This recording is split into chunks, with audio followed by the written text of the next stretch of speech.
we present Kenneth Williams, Clement Freud, Peter Jones, and Katharine Whitehorn in Just a Minute. And as the minute waltz fades away, here to tell you about it is our chairman, Nicholas Parsons.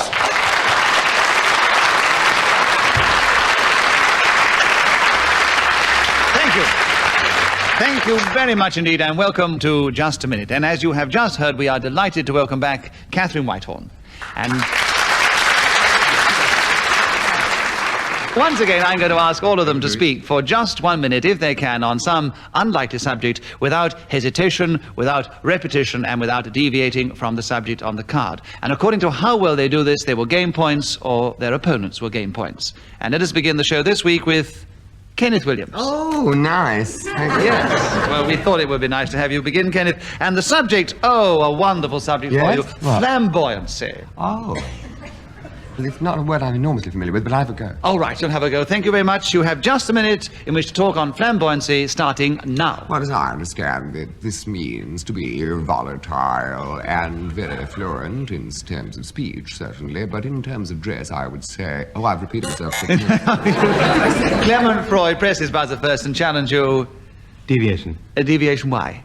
He said I've repeated myself, which has nothing to do with flamboyancy. Well, actually, I think you're being too clever, because obviously he did repeat himself. I think he's being very flamboyant to suddenly say I've repeated myself in the middle of a subject on flamboyancy. I thought that was the most flamboyant gesture. Not in a lower key. So I disagree with your challenge, and I therefore award a point to Kenneth Williams, who keeps the subject. Well, what about his challenge? What about awarding a point to him, to Kenneth? Kenneth has a point, because I disagree with Clement's challenge. And another point, surely, for spotting his own repetition. Oh, yes, what a good idea, Peter, yes! No, I'm afraid I can't give points on this, unless, of course, the audience feel that Kenneth should have an extra point for challenging himself. No, they don't. They had their chance. No, it's too late now. It is too late now. You've got to be quicker than that, audience. Kenneth has only 1 point, and he keeps the subject, and there are 50 seconds for flamboyancy, starting now. Well, of course, one of the most flamboyant was Vivaldian, with that red hair and those incredible robes. Katharine Whitehorn is challenged. Why? Well, I think air is, where it's pronounced like that, is entirely irrelevant. It must be a deviation. How dare you comment on my diction? How dare? It wasn't your diction, it was your pronunciation, actually. But I think it was... to do with your pronunciation, you great nit. Anyone knows that. I think it was the most flamboyant way of describing her appearance, and so I disagree with the challenge. You have another point. I resent being described as a great nit and having you back him up, if that was what I... No, I didn't mean that. No, I was meaning the nits in the hair. That's what I meant. He was actually calling me a great nit, and I'm still giving him a point. It shows you how fair I am, Katharine. So there we are. The point of lunacy. I think it proved you're a nit.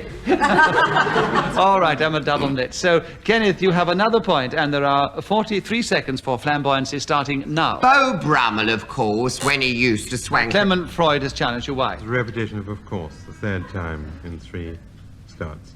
give him another point. No, you are really not. No, you're very sharp, and you were listening extraordinarily well. It's a joke, isn't it? Clement Freud, I agree with your challenge. Making himself a nuisance. Repetition, 41 seconds for flamboyancy, starting now.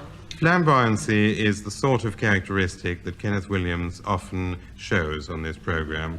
It is an ability to throw off the normal fetters of life, take off your socks, remove your shoes. Katharine Whitehorn, you've challenged. Why? Deviation. Socks are not flamboyant, especially in... You don't know Kenneth Williams' socks? I'm happy to say I don't know Kenneth Williams' socks, and I don't mind going to the grave without knowing Kenneth Williams' Well, actually, socks. They're not Katharine, flamboyant. as much as I'd like to agree with you, because you haven't played the game for a time, the thing is that when Kenneth Williams takes off his socks playing Just a Minute, to me it is one of the most flamboyant, and as well as one of the most embarrassing things one could see. So, that reason I have to disagree with the challenge, give a point to Clement Freud, and there are 26 seconds for flamboyancy, starting now. To attend a soiree at the Young Men's Christian Association, wearing a daffodil in one ear, may well be thought to be a sign of flamboyancy, and yet it is no more than a manifestation of proper behavior, because there are societies which believe in this sort of way and encourage Katharine Whitehorn, you've Sort of repeated. Quite right, Katharine. So 2 sort-ofs, and you've got in just before the whistle, and there are 3 seconds for flamboyancy, Katharine Whitehorn, starting now. I propose to use these 3 Clement seconds. Freud got in there. hesitation. No, she didn't even get it. It was a very flamboyant challenge, which I disagree with, so Katharine has another point and 2 seconds for flamboyancy starting now. Describing the two gentlemen in front of you for the benefit of...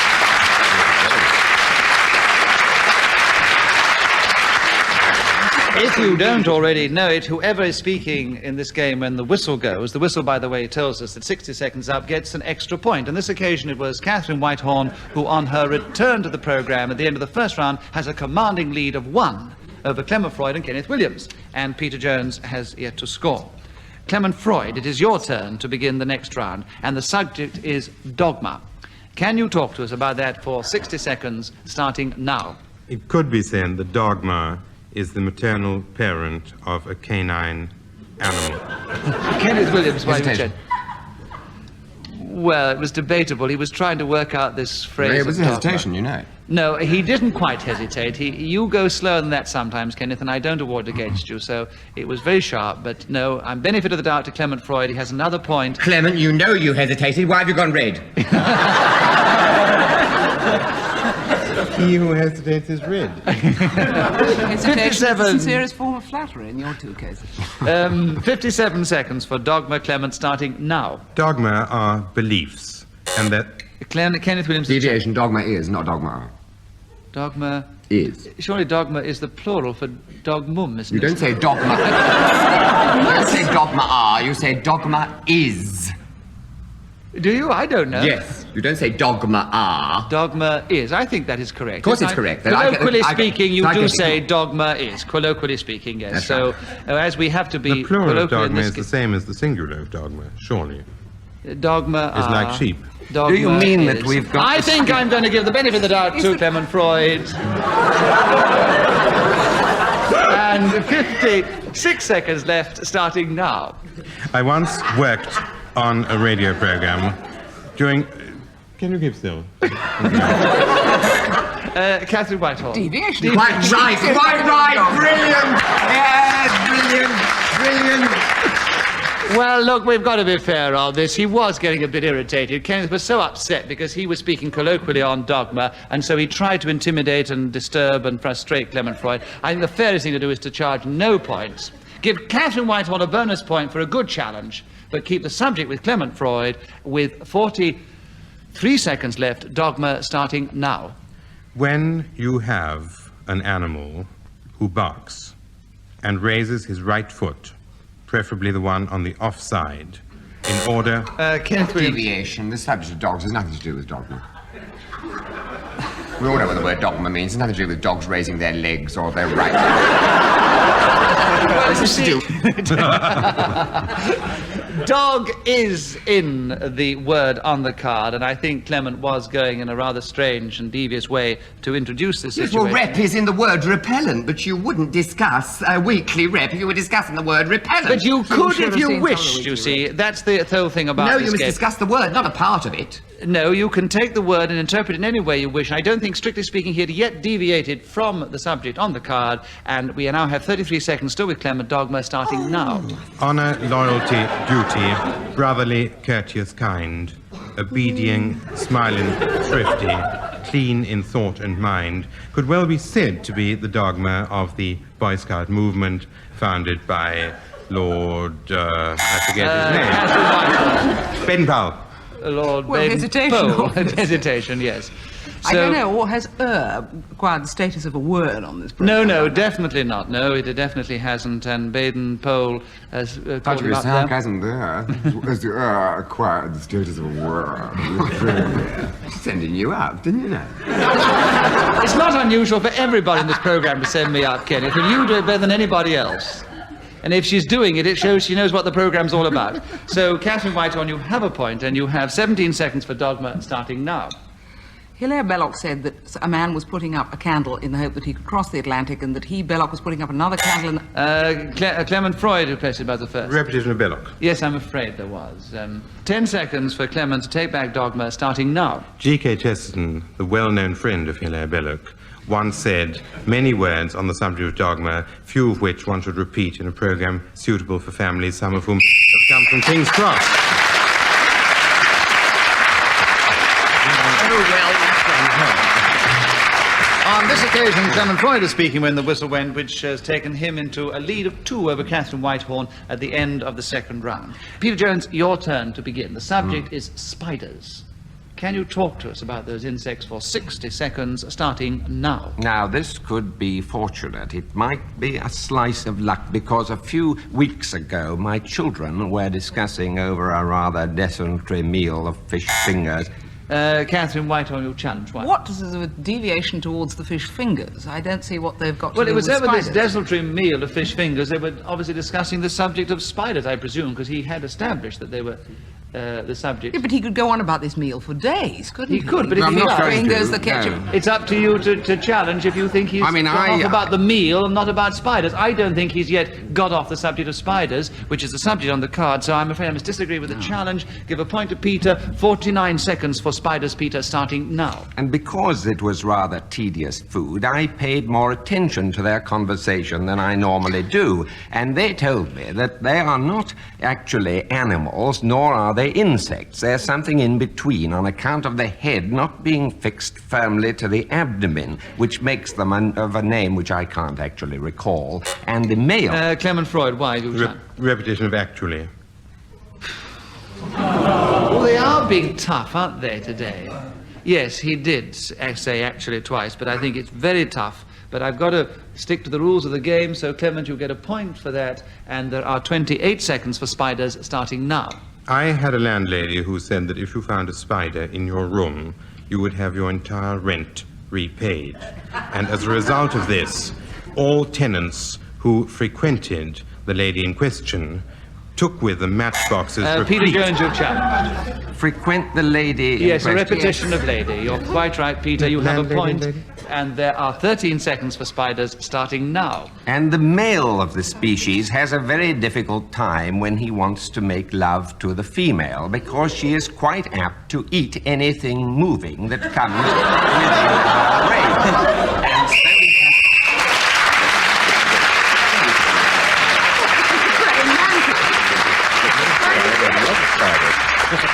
Well, I'm glad Peter didn't have any time to continue with that particular process, as interesting as it was. Peter, you really have leapt forward now. You've gone from 4th to 3rd, 5 points behind our leader, who is still very definitely Clement Freud.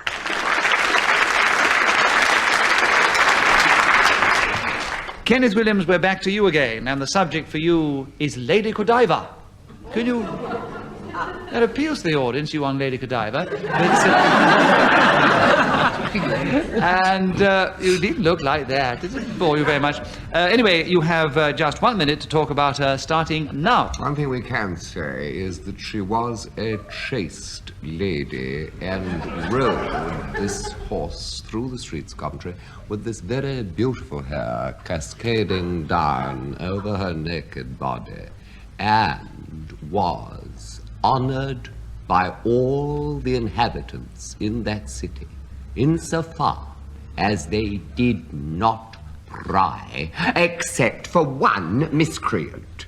Now, this is the origin of your Peeping Tom business, to which, of course, many people... Katharine Whitehorn, you challenge why? Well, deviant. I mean, I don't mean so much the Peeping Tom thing, which would doubtless be discussed better in the pages of a psychological magazine, but you're now going into the subsequent career of Peeping Toms and not Lady Godiva herself. But Peeping Tom, he well established, was looking at Lady Godiva, and this is the subject he's on about Lady Godiva, so I don't think he was, strictly speaking, deviating from the subject on the card, Katharine.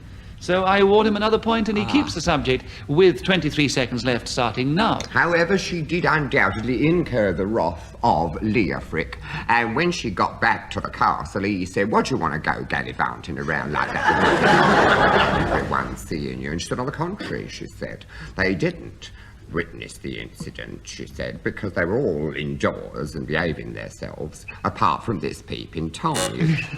Oh, Clement Freud got in just before the whistle went then. Repetition of Peeping Tom. Yes, Peeping Tom. What a pity. 1 second later, and Clement Freud wouldn't have been in, and he has a point for Peeping Tom. And 1 second to go, Clement starting now. Requested.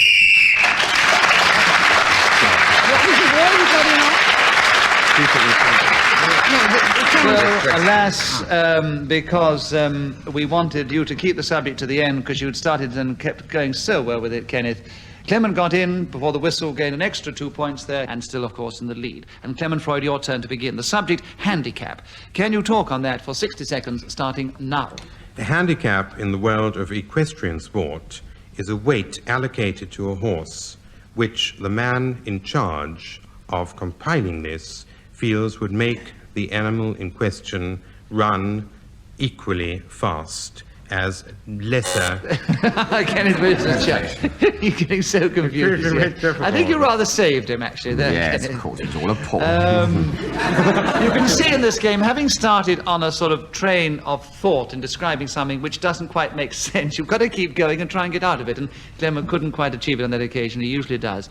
Kenneth, you have a point, and there are 43 seconds for handicap, starting now. Well, mine indeed is a handicap, and I fold it into a half moon, slip it into my raincoat pocket, and thus am prepared for all emergencies. Come rain, come shine, there I am.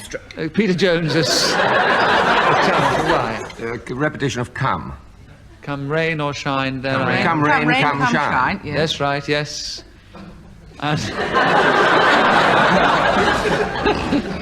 Your flamboyance tripped you up, I'm afraid, Kenneth. Peter, you have a point, 29 seconds for handicap, starting now. It can be a very heavy weight carried on the back, and jogging up a hill, it can make one. Two cans, he said.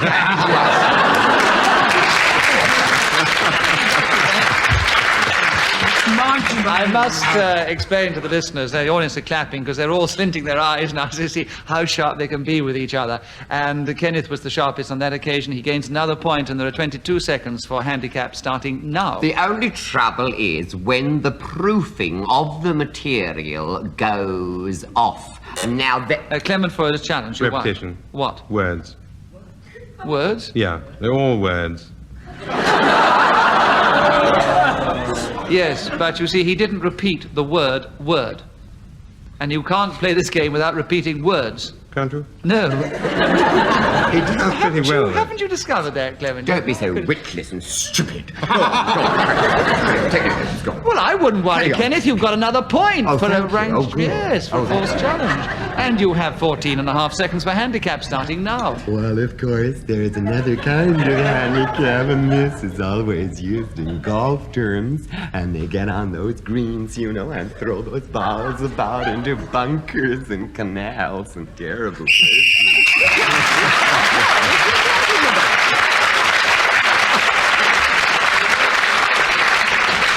I don't know what that last bit was about, Kenneth, but you completely inhibited the other three in challenging. You're supposed to be Carol Channing, didn't you know? Yeah, but you were completely... You're talking about throwing balls into bunkers. They don't. They hit them. You... Amateur golfers throw them everywhere. Have you ever tried it? Oh, Gracious. Anyway, Kenneth, at the end of that round, you have leapt from 4th place into 2nd place, but you're behind Clement Freud, who's still very definitely in the lead. Katharine Whitehorn, your turn to begin. The subject, red tape. Can you talk to us on that for just a minute, starting now? If blue tape is the kind of tape that you tie up the... Oh. Kenneth Williams has Deviation, subject red tape, so we don't want to discuss blue. Yes, but she didn't have a chance to get going, did she? I And think she was hesitated as well. Yeah, that's too late. Your challenge was deviation, and I think she was about to do a comparison with red tape, so I'm going to give the benefit of the doubt to Katharine. She has 55 seconds to continue with red tape, Katharine, starting now. And pink... Clement Freud is challenged. Hesitation. Yes, there was a hesitation, but she was thrown off by Kenneth's last challenge, so I'm not going to allow it. Would you care to allocate breathing time on this programme? You don't get any I'm breathing afraid time. you You've got to don't come get, straight in. you Now don't then. get any quarter at all. They don't give any quarter with... You have your gulp of air while he's giving you the cue. There's no sense of...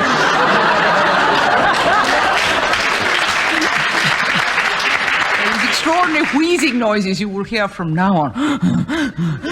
Katharine, take your breath, and I will say... no, I'll do it this way. I'll say there are... Hurry up, for heaven's No, sake. breathe out, breathe out. I'll do it this way. There are 54 seconds for you, Katharine Whitehorn, on red tape. Take a breath, starting now.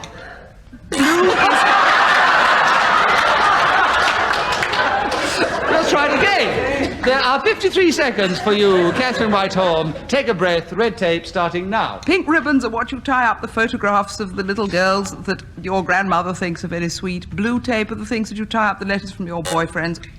Clement Freud is challenged. Repetition of tie-up. Yes, I'm afraid we've had more than one tie-up. Yes. So, Clement, this time is a correct challenge, and there are 45 seconds for red tape starting now. It is generally believed that the reason why red tape is called red tape is that because it was used to be tied around official documents such as briefs or government papers. And they, of course, are the people who spend most time waffling or, to put it your way, indulging in red tape. A man I know who lives in chambers, which is another way of saying that his residence is in the Inns of Court, London WC2, makes most of his money by collecting... Kenneth Williams, I would No challenge. hesitation. Yes, he was. He was getting to the point you of could a see. yes, Didn't know Kenneth, you have Not in another there, point. not in, she's green. 8 seconds with you on red tape, Kenneth, starting now. This is usually done with sealing wax, and as it drops onto the paper, you bang a great seal on it, and it's lovely to look at. It's a total back, almost 19th century. At the end of that round, Kenneth Williams is speaking when the whistle went. He has gained that extra point for doing so. At the end of that round, Clement is still in the lead. Kenneth is now definitely in second place, and Peter Jones and Katharine Whitehorn are just about equal, just behind Kenneth Williams in third place. And Peter Jones, your turn to begin. Introductions.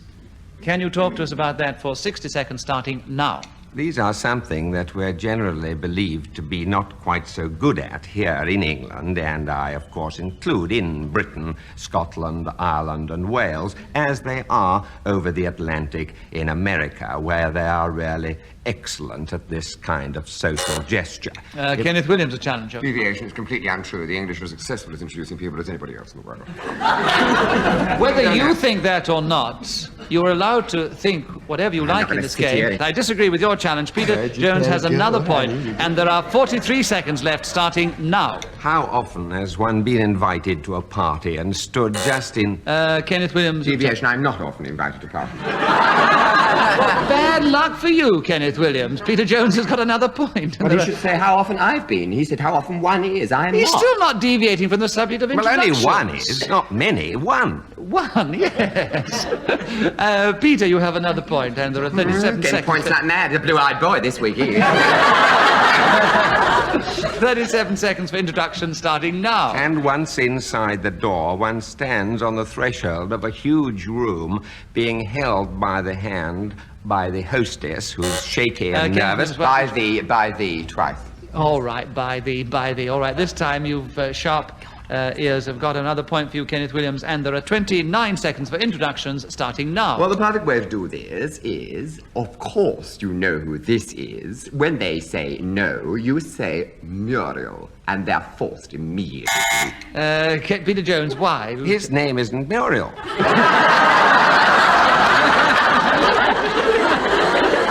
Now, he said, he challenged me when I said one is invited to a party, and now he's trying to pretend that he's Muriel. My friend Muriel is not going to like it at all. All right. Peter Jones has a point for Muriel, and Kenneth Williams also has a point for an incorrect challenge, and he keeps the subject, and there are 18 seconds for introduction starting now. And the other way to do it is to say, do you recall the occasion on that very, very hot and lovely... Clement Freud's challenge. Repetition of very. Yes, very sharp there. 2 berries, Clement Freud, repetition, you've gained a point, 11 seconds, introduction starting now. I have felt that the best way to introduce people whom you don't know is to turn to one of them and say, I'm terribly sorry, I can't remember your other name. At which the person says, Smith. And you say, well, of course I knew that.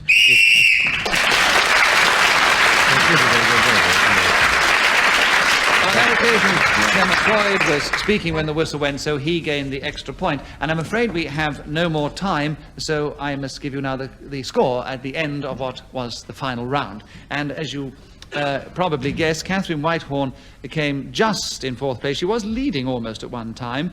She was a few points behind Kenneth Williams in 2nd place, behind this week's undoubted winner, Clement Freud.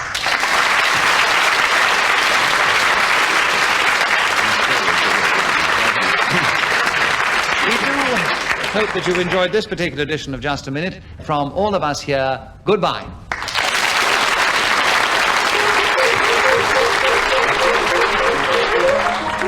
The chairman of Just a Minute was Nicholas Parsons. The program was devised by Ian Messiter and produced by David Hatch.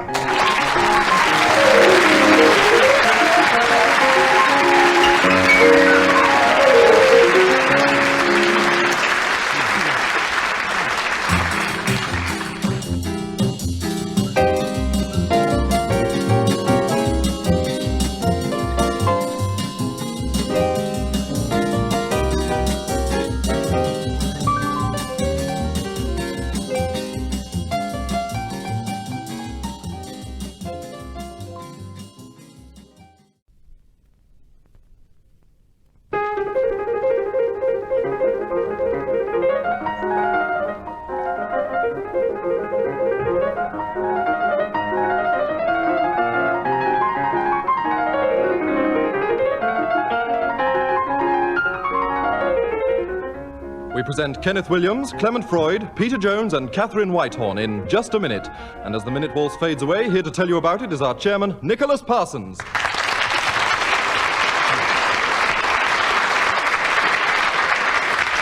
Thank you.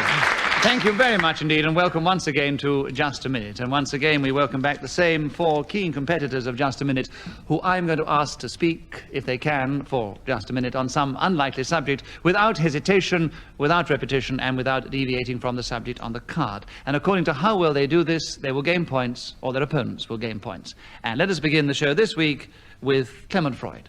Clement, the subject for you, essentials. Can you talk on that for just 1 minute, starting now? Colloquially, if you're caught without your essentials, it might well mean, if you're a man, that you have forgotten... Kenneth Williams. 2 Fs.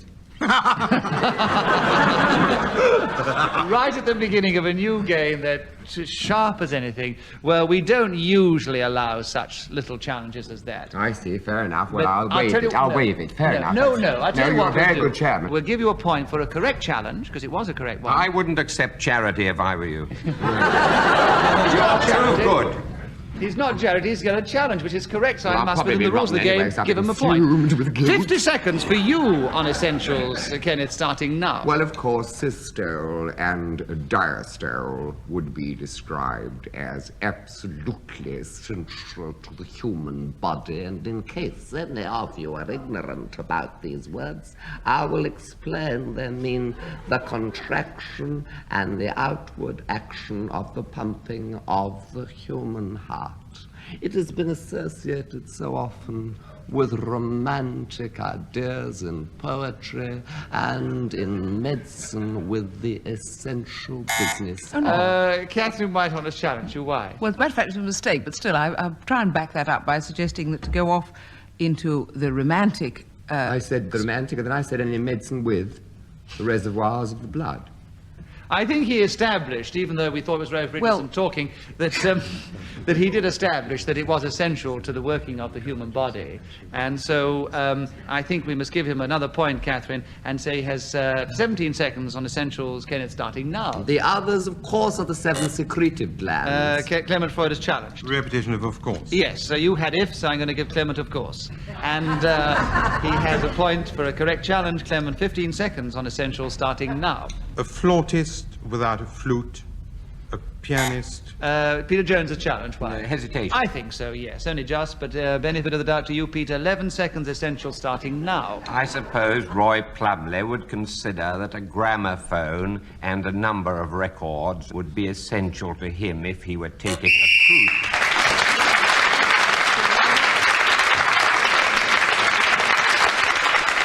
The whistle, which is so elegantly blown for us by Ian Messiter, who thought of the game, tells us that 60 seconds is up, and whoever is speaking at that particular moment gains the extra point. On this occasion, it was Peter Jones, who is equal in the lead with 2 points alongside Kenneth Williams at the end of the first round. And Katharine Whitehorn, it is your turn to begin. The subject, oysters. Can you talk to us about them for 60 seconds, starting now? What noise annoys an oyster most is presumably the sound of a squeezed lemon falling upon its prostrate form as the shell lies open in front of the diner. There are other heights of decimal frenzy which might also disturb this interesting mollusk, such as the sound of a keel scraping along the top of its bed, which might perhaps be enough to upset any of us. And in the case of... Peter Jones's challenge, why? Hesitation, I thought. Oh, What do you mean you thought? hesitation. She was slow, but there was no hesitation. She was very slow. I think she had reached the point of slowness when I think you could interpret it as No, hesitation. I thought it was It quite was very hypnotic. clever, actually, because The she got effect was slower hypnotic. and slower and slower. And you didn't hypnotic. really know whether she was hesitating Well, or it was not. always mesmeric. thinking about I was reminded oysters. of They're not Dr. exactly a Mesmer. Oh, I racing was quite creature. mesmerised myself. Slowly I was really made you go into a sort of feeling for those mesmeric little trance. mollusks. No, I think I must allow Peter Jones his hesitation and say you have a point, Peter, and 25 seconds for oysters starting now.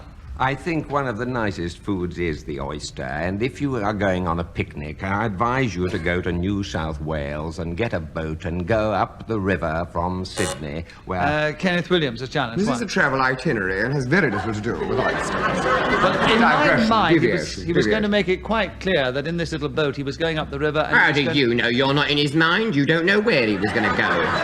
Do you think Well, you've got I've a got- crystal ball up there in which you can tell what everyone's doing next? Well, in that case, Kenneth, you could challenge after every 2 words and say deviation, because Oh, he how hasn't true looked the that subject. is. Yes. Oh, I stand corrected. Oh, that's true. Thank goodness you back down very gracefully and rapidly on occasions, Kenneth. Peter Jones has another point, and there are 13 seconds for oysters starting now. And there, as you sail up the Hawkesbury, you will find lots of little coves where attached to the rocks are the most delicious oysters you've ever imagined. You can make a campfire.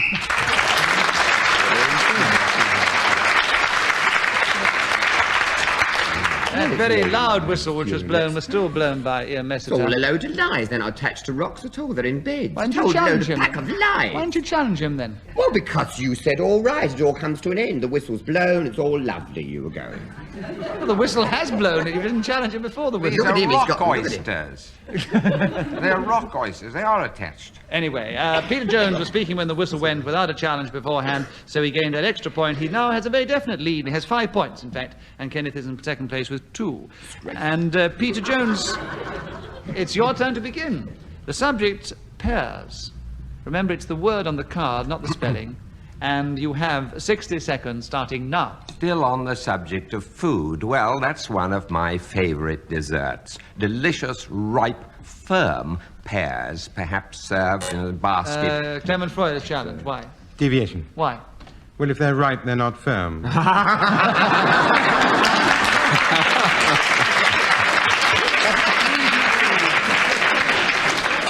I think it's a very good challenge. It's very debatable because often people say that... No, believe me, there is about 20 minutes in the life of a pear when it is both ripe and firm. You took the very words out of my mouth, Peter. I think that's a very apt description of the situation, so I award you the point for... And 50 seconds for pears starting now. In a basket with a napkin, and if they are overripe or if they are not even...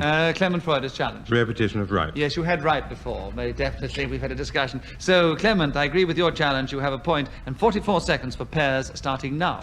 If you were to take some pears and whittle away at them with a knife, then it could rightly be said that here is a man who pears pears. And if you had 2 of these fruit, then one might recall that there... Peter Jones is challenged. Why? Repetition, he said 2 fruit. What do you mean 2? He said if you had 2. Oh, I see, a repetition in that sense. Yes, there were 2, so it's repetitious. But you see, a pair is 2, and so as it's on the card, you But could he not have didn't it on actually that. say a pair of pears. He said 2 pairs. Yes, but he has not deviated from the subject on the card, which is pairs, and 2 is a pair. So on every reason, I'm afraid. Yes, I see. So, gonna be like the Omnibus. You mean he won on Clement- a technicality? Oh, it's a very difficult job being chairman, I can assure you, especially when everybody wants to press upon the chairman that their point of view is the right one. And there are 26 seconds for Clement Freud to continue with pears starting now. To put it another way, he who purchases a brace of these things would be said Kenneth to Williams pair... is challenged. Hesitation. Yes, he managed to find another word, and he was so delighted with it, and we were so impressed that then Kenneth came in with a challenge. 19 seconds now, Kenneth, on pear, starting now. Well, of course, the most famous is Pear Elaine. And indeed, when she thought Katharine Whitehorn, why have you challenged? Because there's no such dish as Père Hélène. It is Poire Hélène or Père Hélène. On the contrary, you should read Fowler's modern English usage, dear, in which he says to actually pronounce the foreign word in its own sounding, you make your interlocutor even more embarrassed than the acrobatic feat you're committing with your own mouth. And if it's good enough for Fowler, it's good enough for me. I know. Well, saying all that at one time, what about this one? You go around 2 sentences back. You go around saying cul-de-sac. No, you say cul-de-sac like everybody else. We don't say Paris. We say we're going to Paris. And don't come the acid with all this French rubbish.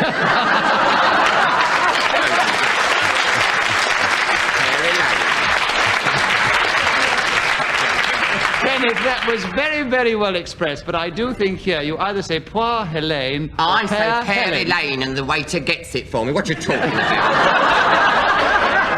You're trying to paint me as an ignorant slob. No! You've just proved that you're not. It was a most interesting dissertation. I'm sorry it wasn't in the game, actually, but I think Katharine had a very good challenge, because after all, we have to be very keen. We're all pretty sharp, and so I'm going to award a point to her, and she takes over the subject of pears, and there are 14 seconds left, starting now. Harry. Peter Jones has challenged you. Hesitation. Peter, you have a point, and there are 12 seconds for pears, starting now. There are certain seasons in the year when friends give one great piles of hard, unripe pears, and the thing... Clement Freud is challenged. Repetition of ripe.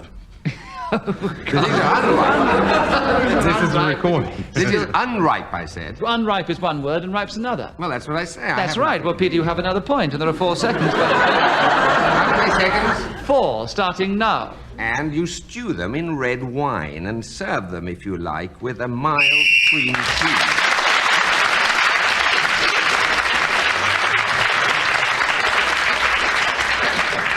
Well, at the end of that round, Peter Jones was again speaking when the whistle went, and he really is forging ahead and showing he now knows the game.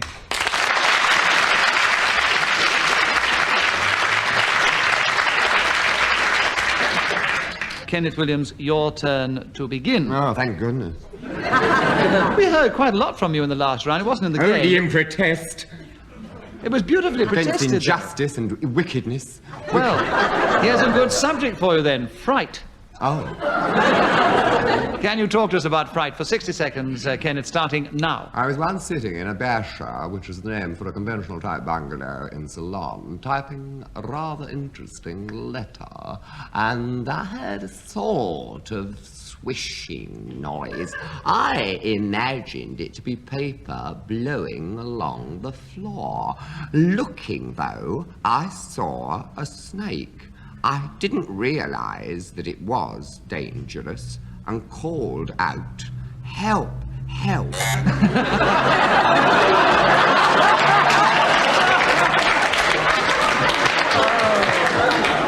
Pity you repeated your call.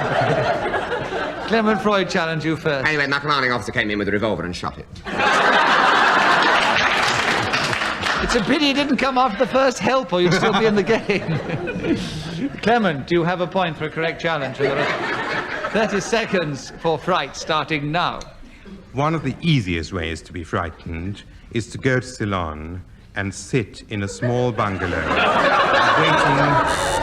Kenneth, This is disgraceful, and you know it. It's just repeating everything I've said. Am I to be abused in this fashion, first by that lady with my pronunciation, now pinching every bit of my script, pinching it out of my mouth? Well, the thing is, when you are stuck, when you are so clever that you can just go spontaneously like you did, and you have to think of things at the spur of the moment, you often have to take over somebody else's, which Clement did. It's a great compliment to you that he couldn't be more spontaneous at that particular moment. So, as he has not used those words before, there are 20 seconds for Clement, having gained another point on Fright, starting now. It was a dark and stormy night, and the waves were as big as houses on the outskirts of Madagascar's capital city. And yet I, in a small boat on the North Sea, tried desperately to overcome the water that was walling... Katharine Whitehorn, you've challenged. Well, it just struck me you must have deviated a good way from Madagascar if you got to the North Sea. I didn't say Madagascar. No, he was trying to describe it. He did sort of go around the houses a bit, but he definitely was on the sea, and so it was quite natural the water should have been up there. biggest forgive me houses. for not following you. I know, it's very quite all difficult. that I way. quite agree, Kenneth. I think he was saying that the waves about the high as these houses near Madagascar, which just was confusing. But he didn't deviate from Fright, and there are 4 seconds left for it, Clement, starting now. At 13,500 feet, the pilot turned to me.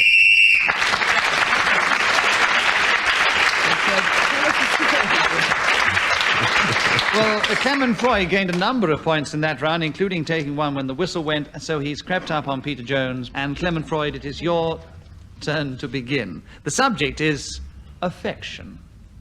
A subject a great deal of which has been shown at different times in this program. And a lack of it on occasions as well.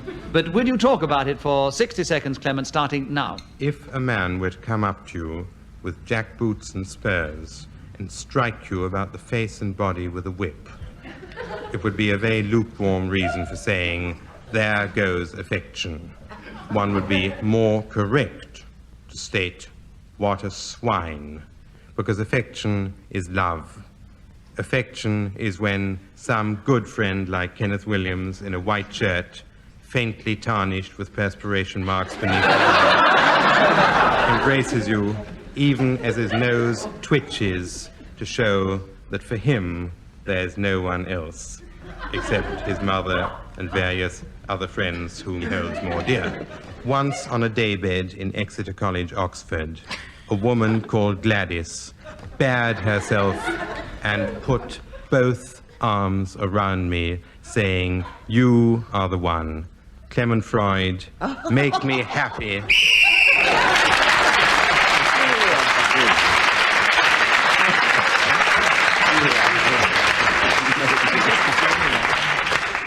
Well, I'm glad that perhaps the good thing the whistle went, because we wouldn't have any further what happened on that daybed in, where was it? Exeter College, Oxford. Exeter College. You do see that Clement Freud does lead a rather bizarre life. And he gained the only points on that round, starting and finishing with the subject. And it is Katharine Whitehorn's turn to begin. Katharine, the subject is sin. Can you talk to us on sin for 60 seconds, starting now? The 7 deadly sins, as outlined in medieval mythology, comprised those things which they did not want to do and which we now do. In some cases, this can be having a girl bare herself to you on a daybed in Exeter College, Oxford. In some cases, it can be to sniff the excitement. Peter Jones is challenged. Hesitation. Yes, I agree. Well, wouldn't you hesitate in the circumstances? I would. Yes, she was even hesitating, trying to remember what he said. Peter, I agree with the challenge, so you gain a point, and there are 37 seconds for sin. Oh, that's a nice... not much. Can you sin in 37 seconds? That's a good point. 37 seconds, Peter, starting now. Just to give them a name, let us recall that they are pride, covetousness, lust, anger, gluttony, envy, sloth, hesitation, deviation, and repetition. Let us not fall into the trap. Clement Freud is challenged. Why? Repetition of letters. Yes. That's true. Oh, let us remind ourselves and let us not. Sharp challenging, but it's neck and neck at the head of the game. Whether it's neck and neck, it's either repetition or it's not.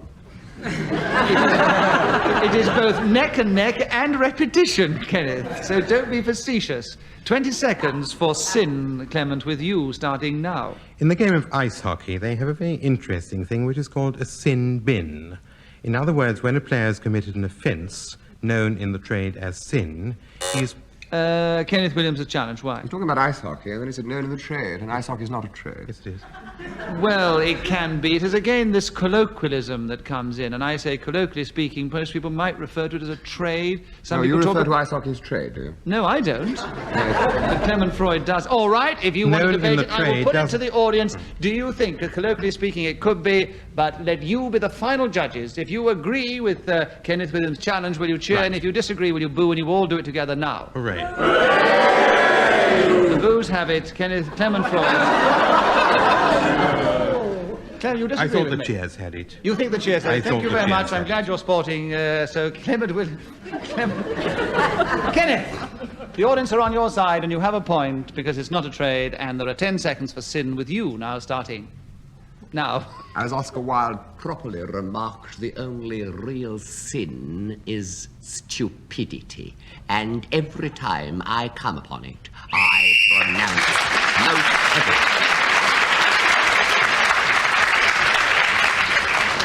it. Well, at the end of that round, Kenneth Williams was speaking when the whistle went, so he gained the extra point. But Clement So I'm Freud- winning. No, you're still very definitely in third place. Clement Freud and Peter Jones are still way out in the lead. And Peter Jones, it's your turn to begin. And from sin, we go to goodness.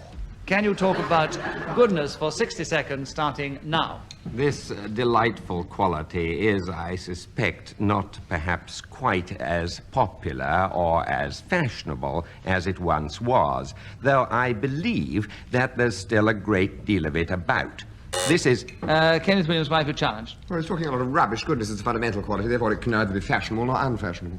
Oh, I think goodness can be fashionable and unfashionable. Nonsense, it's a fundamental quality. Truth, goodness, and beauty are fundamentals. They're neither in fashion or out of fashion. Oh, a definitely. lie would be a lie in Babylon or London, you great idiot. Don't you know that? Can't talk about it being fashionable or I unfashionable. love the way you speak to me sometimes. Oh, I Kenneth. don't mean It's it so rudely, charming. I assure you. And if you think of your restoration comedies, they often say such and such is very much in fashion. You I'm can use it in speaking. that expression, and you can talk of it in the way that I people think do. What he meant was the practicing of goodness was out I don't of mind fashion. what but he he didn't meant. say that. He said goodness itself was out of fashion, which is rubbish. Yeah, the We've got word loads of wonderful goodness. people all around us, good people, fine people, people giving themselves, laying down their lives. And how do you know he wasn't referring to the word goodness being out of fashion? Either way, I think Peter Jones has a point with 45 seconds left, starting now. This is supported by the fact that advertisers use the word a great deal. It must carry a lot of emotional weight. That is why they refer to something as having locked-in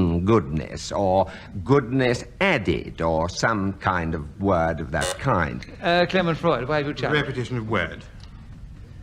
Yes, you did say that goodness was a... Did I? Oh, yeah. That's right. So, Clement, you have another point for a correct challenge. 27 seconds on goodness, starting now. Take an elderly woman down at heel and poor with a bent back.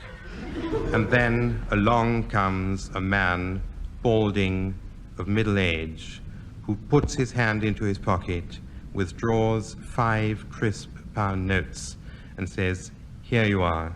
This is to purchase a cheese sandwich and wine to go with it." Now there...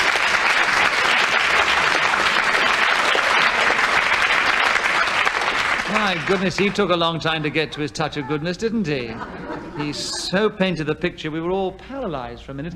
Clement Freud, you were speaking when the whistle went, you gained that extra point, and you've increased your lead over Peter Jones at the end of that round. Kenneth, the subject for you, which I'm sure you can talk about, because I hope you've had many experiences of it, embarrassments.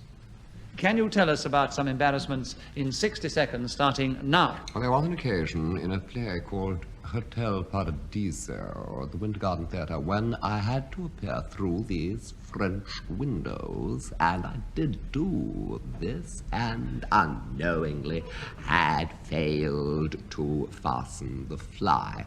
And the other actor stood in front of me, I thought selfishly, rudely, throughout the entire scene. When I got into the wings, I asked why he had obstructed me, and he said, because your flies were open. I realized then how Peter appalling... Jones is challenged. Why? Repetition of flies. No, I Yes, said you- fly first and flies the second. So anyway... He said fly. Flies, that's right, yes. Yeah, So- of course it's right. I know what I'm talking about. Don't worry, it was my flies were open, wasn't it? All right, I'll give it to you in a minute. 24 seconds on flies. I'm sorry. 24 seconds on embarrassments, starting now. And Joni Sims always says that her most embarrassing one was when the gun didn't go off and she was forced to kick him in the behind, and he staggered to the floats and said the boot was poisoned because he had to die somehow, you see. You're a rotten ass, aren't you? How it is challenged by. Deviation. Yes, why? Nothing to do with embarrassment. Of course, it's extremely embarrassing to be kicked up the behind and have to stagger to the float and say it's poison. And it's very embarrassing to have a rotten house when you tell a very funny story. Precisely, thank you. Oh, he's very... So sit down, Kenneth. You've got to continue in a minute. You have 8 seconds for embarrassments, Kenneth, starting now. The other one was when they went up to the Archbishop of Canterbury and said, every word is a hymn to your grace, because they really meant it as a popular lyric, you see, but he took it...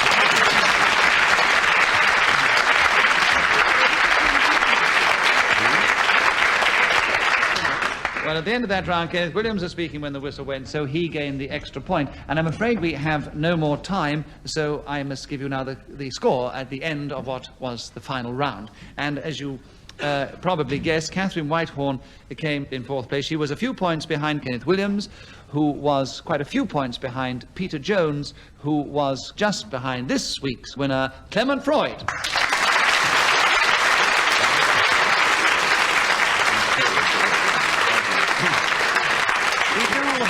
Hope that you've enjoyed this particular edition of Just a Minute, and from all of us here, goodbye.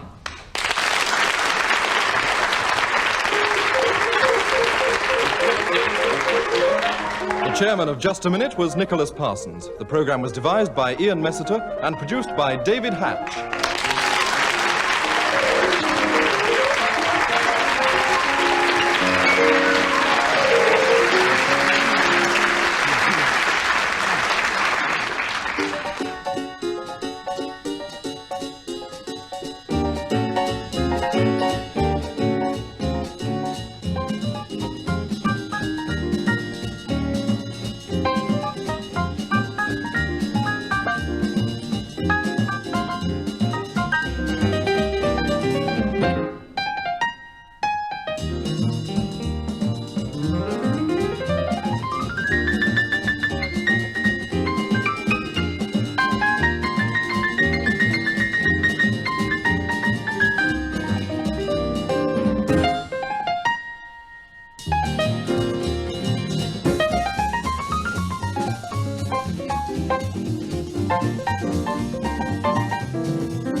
Present Kenneth Williams, Clement Freud, Peter Jones, and Aimi MacDonald in Just a Minute. And as the minute waltz fades away, here to tell you about it is our chairman, Nicholas Parsons.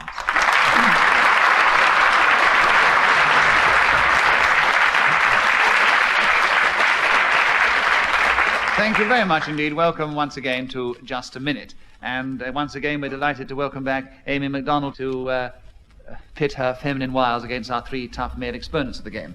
And I'm going to ask them to speak once more, if they can, for just 1 minute on some unlikely subject, without hesitation, without repetition, and without deviating from the subject on the card. And according to how well they do this, or otherwise, they will gain points, or their opponents will. And we'll begin the show this week with Aimi MacDonald. How to live to be 100 years old. Can you talk on that subject for just 1 minute, starting now? Well, you should know about that better than Someone I has do. challenged you before you've even started, Clement Freud. Why? I was being gallantly chivalrous. And because I disagree with your challenge, Aimi MacDonald gains a point, and that shows Clement Thank Freud. you. It is. And before we've only gone 2 seconds, and Aimi MacDonald has 1 point. Aimi, the subject is still how to live to be 100 years old, starting now. I think if you want to live to be 100 years old, you have to be very careful about things like food and sleep. You have to eat all the right things, and you have to go to bed early and get up early. You know the old saying, early to bed, early to rise, makes a man healthy, wealthy, and wise, and I suppose very old too. Because if you do all that, you see, then you obviously have a lot of time to regenerate yourself and make things a little easier, and therefore life becomes a lot easier and very simpler to live, you see. Peter Jones' challenge. Why? Repetition of easier. Oh, yes. Yes, it could have been. Why did you wait till then, Peter?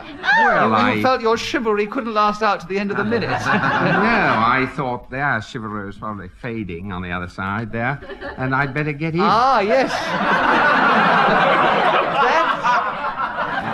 That's a very true thought. You have to decide when the other people are going to be ceased to be chivalrous. Peter, yeah, I agree with your challenge. It was a repetition of easier, so there are 25 seconds left for you to take over the subject, and of course a point as well. And how to live to be 100 years old, starting now. Breathing, of course, is vitally important. Take long, deep, easy breaths, and if you can continue this for approximately 360,500 days, including holidays, Sundays, and every other day, and leap year. Clement Freud is challenged. Why? Repetition of days. Days. 365 days, yes, and a day. That's right. I got so confused because of the Sundays and the Mondays. The producer says it was day and then days. And Sunday. Day and then days. What a difficult thing to have to judge. Yes, I think the producer's right, actually, now. Now I think back Peter, on it. as you think the producer's right, then obviously I disagree with... No, the producer says it was days and days, so Clement Freud, I disagree with the challenge, so that means that Peter Jones gets another point. There are 5 seconds left for how to live to be 100 years old, starting now. Eating, of course, is also an important... Clement Freud, why? Repetition of course. Yes, there wasn't, of course, before, I'm afraid. So Clement's being very tough. There's 3 seconds to go on that round. He gains a point for that. And how to live to be 100 years old, Clement, starting now. The problem really starts when you're 99 years old.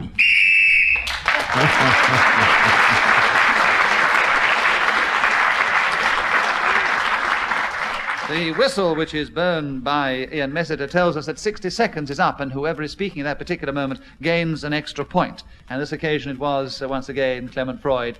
And at the end of that round, he's in the lead alongside Peter Jones with 2 points. Aimi MacDonald has 1, and Kenneth Williams has yet to score. In fact, he's yet to speak. But he's looking very hopeful over there. I'm afraid it's You Peter. should have added, I'm looking modest. You're looking very modest with a little thing in your lapel. I don't know what it is. It means that I've won the blue riband.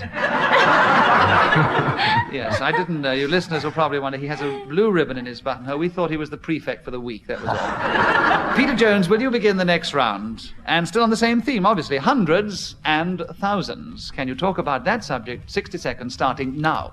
Picture, if you can, an old-fashioned kitchen of perhaps the latter part of the last century, with a Welsh dresser, cupboards, drawers, shelves full of glasses, bottles, and boxes containing ground almonds, Valencia balls, currants, sultanas, raisins, and hundreds of thousands. This is obviously the workroom of someone who is dedicated to the ancient art of cake baking, fruit cakes, and the like.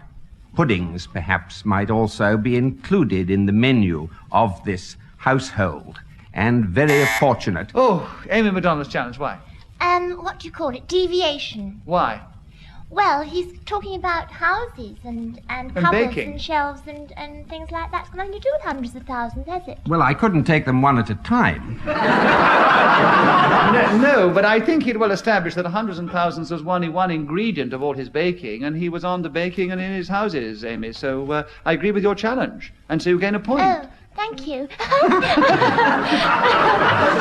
And you take over the subject with 14 seconds to go, hundreds and thousands, starting now.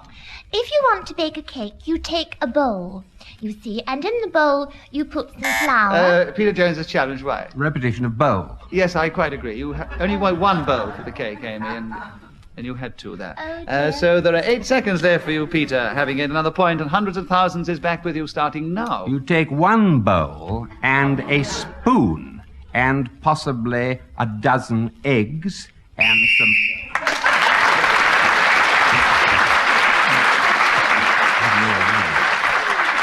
Peter Jones started with the subject and finished with it, and he gained an extra point for speaking when the whistle went, and now he has a lead of 2 at the end of that round over everybody else. And Kenneth Williams, your turn to begin. Oh, nice.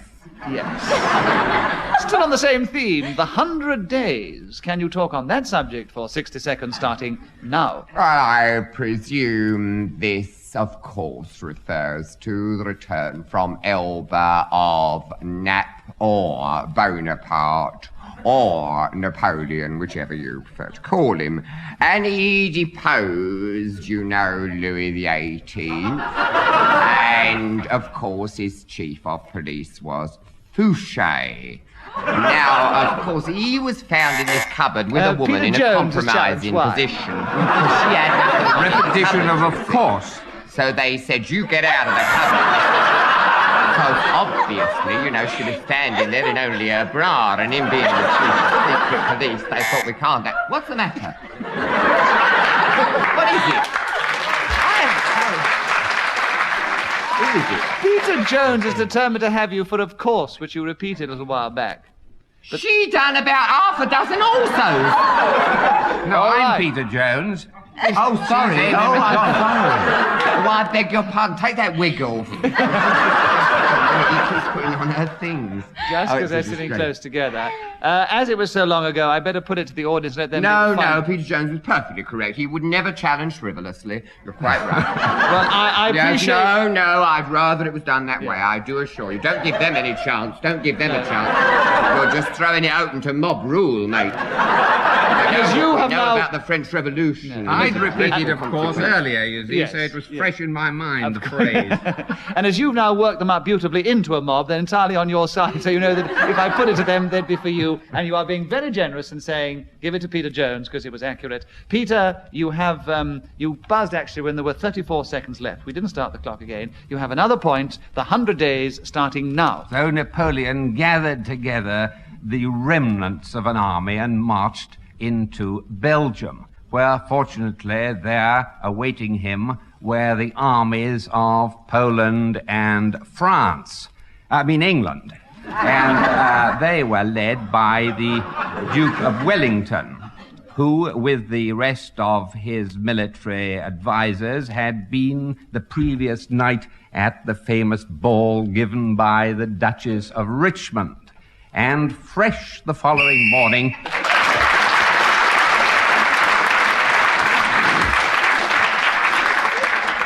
Peter Jones was speaking when the whistle went, gained the extra point, and what a lot of history we're learning today, yes. I felt then, like the audience, did you feel we were just about hanging on? Would he get the word out before he was buzzed through? Aimi MacDonald, we're back with you, which is always a delightful thought, and the subject that Ernest has thought of, making excuses. That is the subject. 60 seconds starting now. I think it's quite wrong, really, to make excuses for things that really don't need making excuses. Kenneth Williams. To realise, I think it's quite wrong, really. Don't really need making excuses. At the beginning of the programme, I talked about chivalry and gallantry, Kenneth. And after 5 seconds, I hope we have a little bit more. I don't think we should allow that, do you? I'm making an excuse for Aimi MacDonald because it's on the card. Oh, I'll turn up in a blonde wig next week. Never mind, darling. I'll do something for you sometime, okay?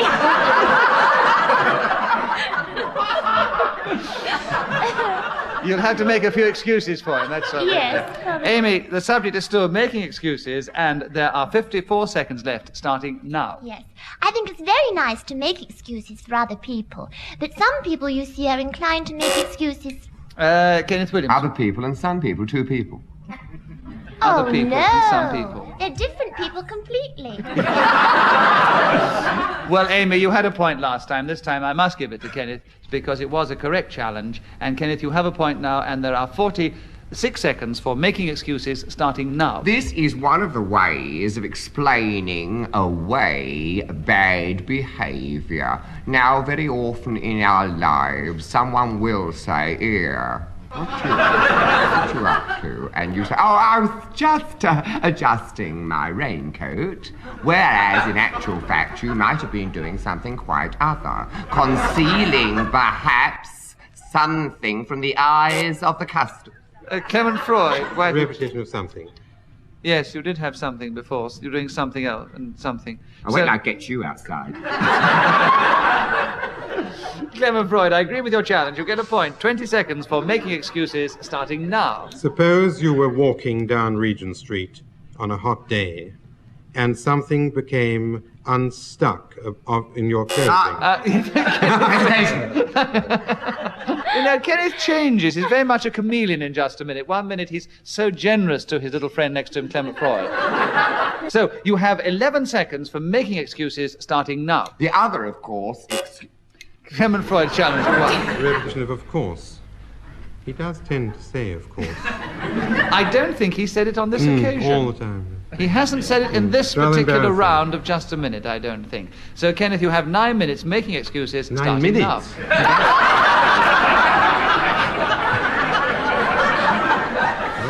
Kenneth, there's no hurry.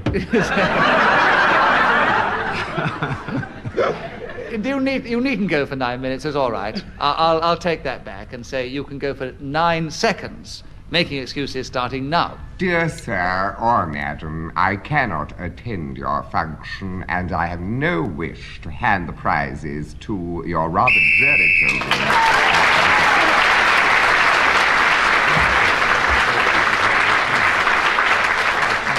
On this occasion, Kenneth Williams was speaking with the whistle when he gained the extra point. At the end of that round, Kenneth Williams is just behind Peter Jones. Clement Freud and Aimi are equal in third place, and Peter Jones, it's your turn to begin. The subject, my giddy aunt. Would you talk to us about her or that subject for 60 seconds, starting now? She was born in Wolverhampton, and when she was 18 years of age, she met a young man about 2 years her senior, and they had a brief romance which was nipped in the bud by their respective parents. So her future fiancé left Staffordshire and, in fact, these shores and went abroad, round the world, several times on Kenneth Williams challenge, why? Repetition, they left these shores, they went abroad. It's repetition, it's both same thing. left these shores, went abroad. That's all right. It's perfectly all right. It was a very good try, but I disagree with the challenge. He's got to keep going on his giddy aunt, and he was doing that successfully. 30 seconds. Another point to you, Peter. My giddy aunt starting now. Returning in the early part of the 1920s, when he, returning to his home... Clement Freud. Repetition of returning. That's right, yes, he was returning and returning again. So, Clement Freud, you have a point. There are 22 seconds. My giddy aunt starting now. The first time my aunt tried this was on a hurdy-gurdy on the outskirts of Stafford, which is not far from Wolverhampton, paying a token sum to sit... Peter Jones is challenged. Staffordshire. Is it in Staffordshire or outside it? Or is it in Wolverhampton? Where is it? This is not a quiz game. It's called...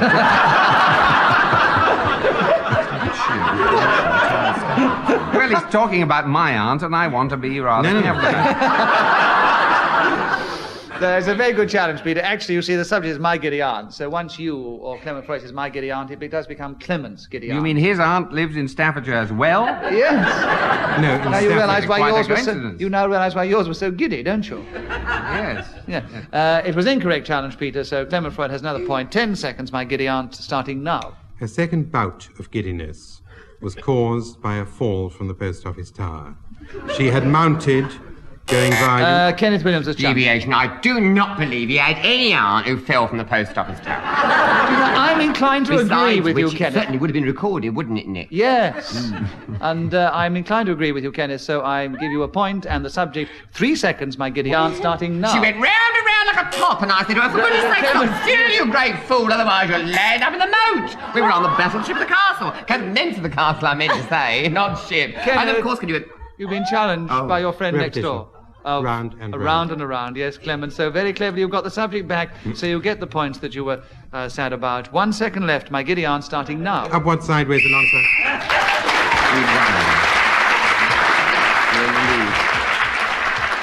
So by very sharp listening, Clement Freud came in just before the whistle again. And I mean, he's in the lead. He's definitely in the lead, just ahead of Peter Jones. I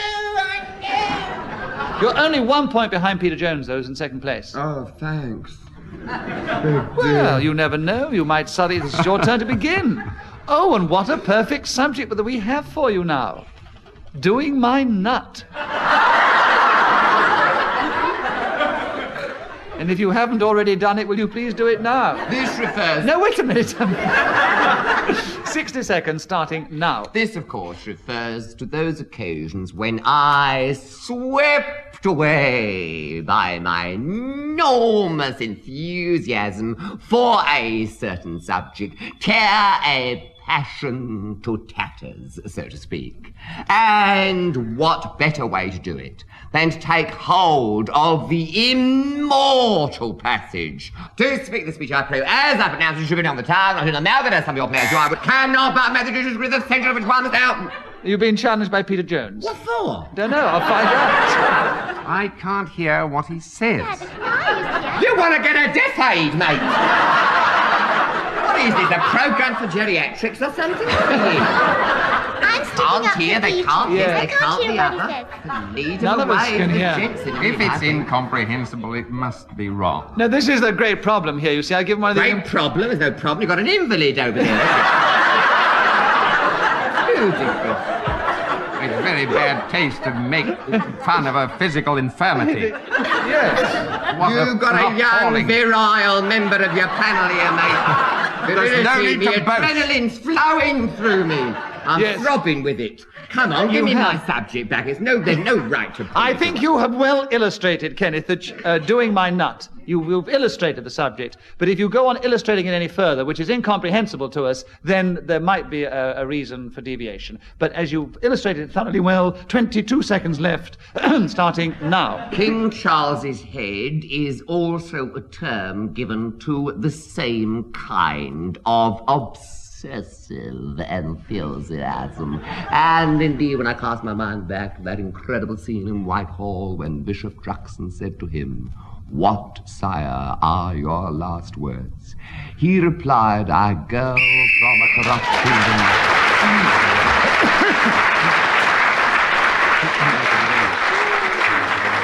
Well, Kenneth Williams started with the subject, doing my nut. He did his nut extremely well, kept going, finished with the subject. That means I'm in the lead. No. Go on, go on, go on, go on. I missed it. Actually, Kenneth Williams is in the lead alongside his friend Clement Freud. Oh, it's lovely. Amy MacDonald, it's your turn to begin. And the subject is why I enjoy dancing the can-can. And this is the last subject, by the way, because we don't have any more time after this. Will you start now? The thing I enjoy most about dancing the can-can is really the music, I suppose. It makes you want to dance. You know, da da da da da da da. Clement Freud, you've Repetition of da.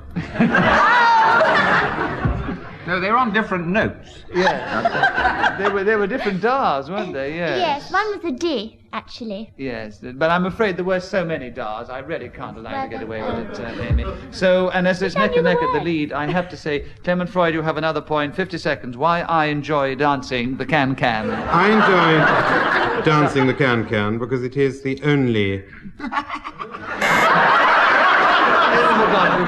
Hesitation. Yes, he couldn't go Only. on, could he? Yes, it is the only. And you have another point, Amy, I'm delighted to say, and there are 47 seconds. Why I enjoy dancing the can-can starting now. Also the swish of the skirts, which creates the most gorgeous smell of material. Kenneth Williams, why have you challenged? It's disgusting, I don't know. You hear a load of filth about skirts swishing and smelling. What a... Quite right, quite right. Disgusting nut. It depends on the type of nose you have. It's Yes, a different it's so type of rude. smell.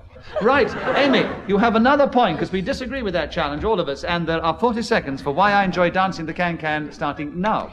Also, you are allowed to shout, which is something that one really always feels like doing when one is dancing. But the trouble is, one is not often allowed to. And in the can-can, it is part of the dance. And there's a lovely sensation of whooping and hollering and kicking your heels up all at the same time, and the swishing of the skirts, and it's most exhilarating. Peter Jones is challenged. Repetition of swishing. Yeah, but as she also repeated "and" about 44 times, I don't... Well, I ignored the "and." I know. But I took exception to the swishing. As they could have come in before Well, that, that's you their see. fault. They weren't paying attention. They're arguing among themselves about some other topic altogether. Probably I think it's cricket or something. only fair, as they restrained on the "ands," you should have restrained on the swishing, and I give Amy another point to keep the subject with her. 19 seconds. Why I enjoy dancing the can, Amy, starting now. It also goes on for a considerable length of time. And I used to enjoy dancing it much more than I do now, because at one time I was very young, and this is when I really enjoyed it. The older you get, obviously, the harder it is, you see. Peter Jones's challenge, why? I feel that's a personal remark directed at me.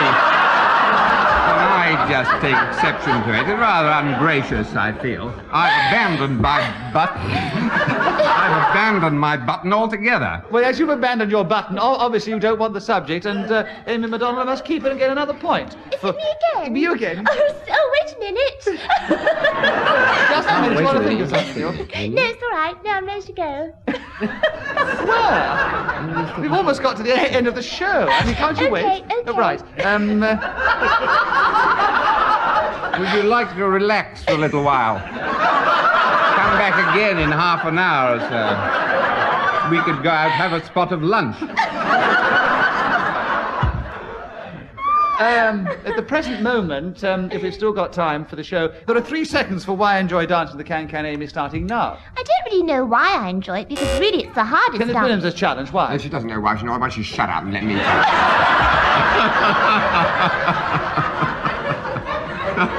Well, as I don't think anybody in the audience wants her to shut up, I'm not going to ask her to shut up. And there are... half a second for Amy MacDonald on There one... are half a second. What's happened to you, you I grandma? was looking at Amy MacDonald, that's what happened to me. Half a second for you, Amy, to do what you like, starting now. You have to be really... I won!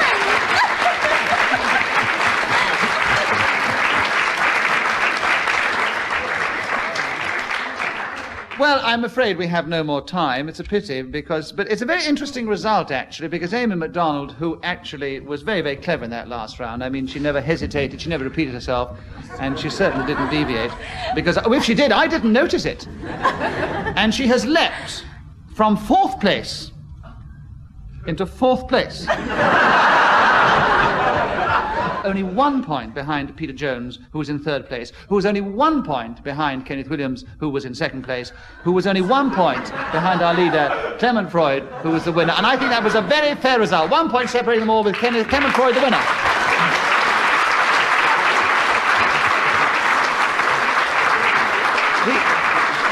We do hope you've enjoyed this edition of Just a Minute, and from all of us here, goodbye.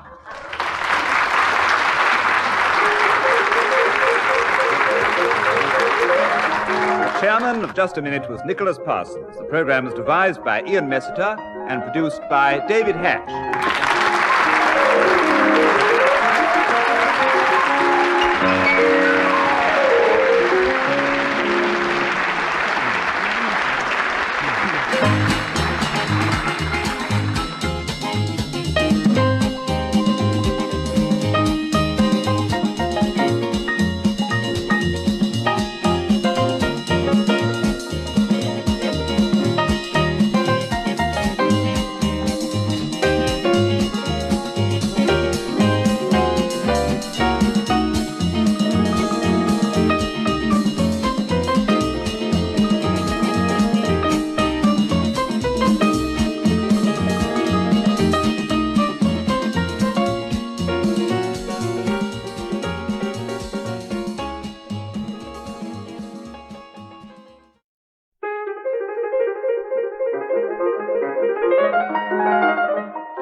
Present Kenneth Williams, Clement Freud, Peter Jones, and Amy MacDonald in Just a Minute. And as the minute waltz fades away, here to tell you about it is our chairman, Nicholas Parsons.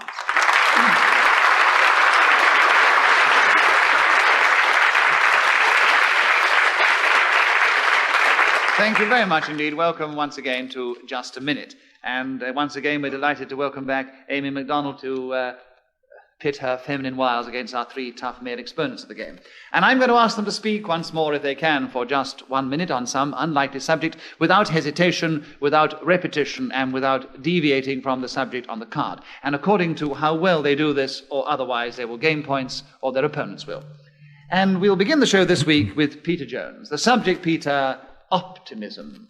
Can you talk on that subject for 60 seconds, starting now? When I leave home on Just a Minute days, I always believe that finally I am going to win, which I believe proves that I... Aimi MacDonald challenge first. Repetition. Yes. Believe. That's wasn't right, it? yes. And well done, Aimi. You're in there like greased lightning there, and you have 50 seconds for this subject of optimism, starting now.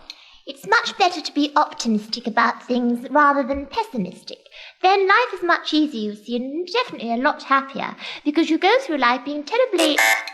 Clement Freud challenge. Repetition of life. Yes. I'm afraid you had more than one life, Aimi. Yes. Clement Freud, you take over the subject, because I agree with your challenge. You gain a point for that, and there are 40 seconds for optimism, starting now. Next Tuesday, my Rolls Royce will be delivered. My shares... Peter Jones, you challenge. Why? Advertising. Always advertising. Yes, but you see, the thing is, providing he doesn't deviate from the subject on the card, which is optimism, then it is not official deviation.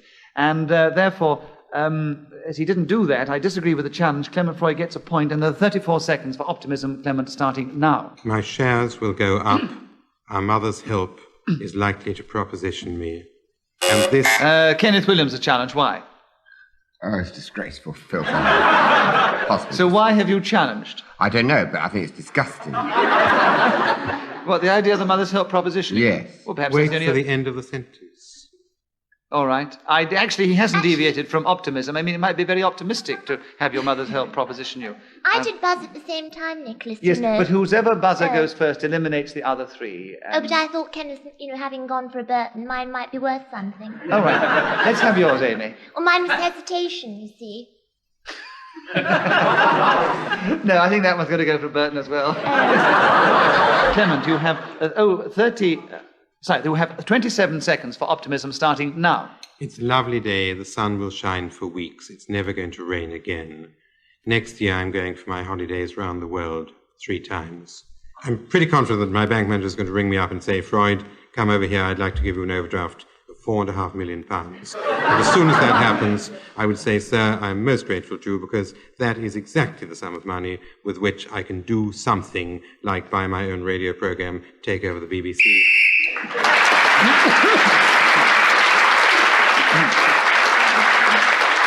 For those of you who don't know, the whistle tells us that 60 seconds is up, and whoever is speaking at that particular moment gains the extra point. On this occasion, it was Clement Freud who has a commanding lead over everybody else at the end of that round.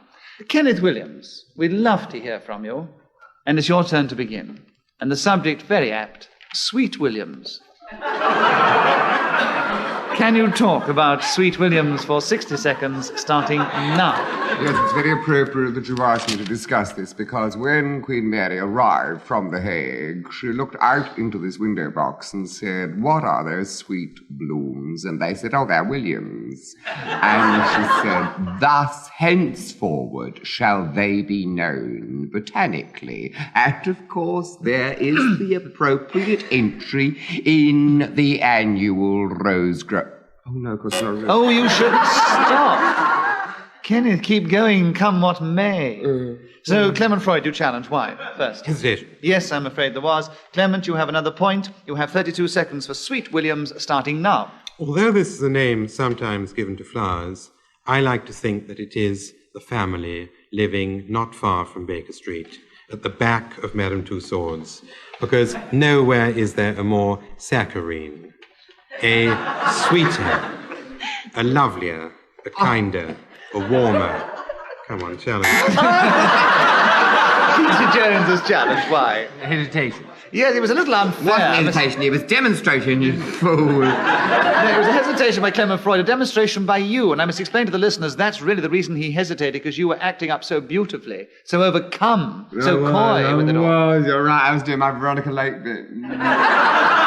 But as we have to keep going on to very difficult situations in this game, Clement didn't achieve it. He was challenged for hesitation. I agree, Peter. There are 10 seconds, Peter Jones, for you, subject to Sweet Williams, starting now. Across rolling lawns and bushes and small shrubs, I see an English garden full of foxgloves and...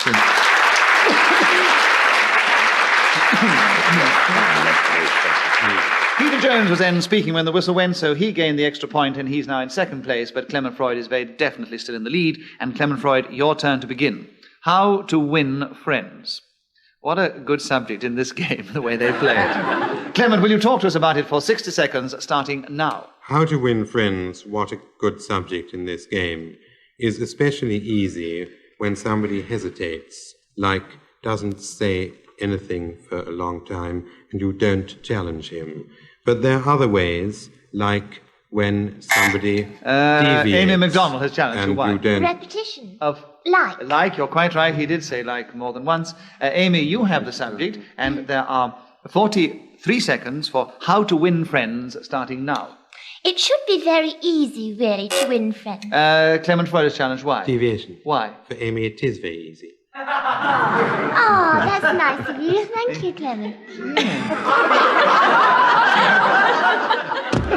But as Amy, it's even more nice of him, really, because as it's not a correct challenge, you get a point for a false challenge as well. You get a compliment and a point, and 40 seconds for how to win friends, starting now. All you have to do is just be nice to people. You don't be rude or silly about them. Kenneth Williams. Hesitation. Yes, I'm afraid there was, yes. I know. I was enjoying it. Because she was thinking of the people who are rude sometimes. And there are 32 seconds for you, Kenneth Williams, having gained the subject and a point, of course. 32 seconds. How to win friends, starting now. The whole expression is, of course, totally inaccurate. Your friends, as Emerson said, to come to you unsought, the good God sends them. And this has proved throughout my life, this has proved to me to be one of the great... Aimi MacDonald's challenge. Repetition. Yes. To be, to be. To be, to be. Well, haven't you read your Shakespeare, to be or not to be? That is the question. And then you said to be, and also you repeated it. Doesn't matter if it's Shakespeare or not. There are 12 seconds for Amy. You gain another point for how to win friends, starting now. People shouldn't have to win friends. Peter Jones has challenged. Why? A repetition of people. I only said it once. Really? He's only said it once. Yeah, the time you spoke before. Yes, but we've forgotten that. So Amy MacDonald has another point. And there are 9 seconds on how to win friends, Amy, starting now. I don't want to win friends. I would like my friends to come to me. Kenneth Williams has Well, challenged. you don't want to win them. Why are you discussing the subject of how to win friends? Because she's got to keep going on the subject on the card, which is how to win friends. So she has another point and 5 seconds on how You're taking her out after us. You might suggest the way I'm going, she might take me out after. No, it was quite legitimate. She's got to keep going, Well, even I'm whether not suggesting you're going out wouldn't be legitimate. Believe me. whether she likes the subject on the card, whether she agrees with it, she still has to keep going on the subject, and it is how to win friends. There are 5 seconds for you, Amy, starting now. I want to think my friends take me to their bosom because of my lovely way. Ms. Williams, why have you We're challenged? discussing how to win friends, not a lot of physical filth. I taking people to bosoms. Well, if I wanted to win Amy's friendship, I could think of no nicer way of doing it.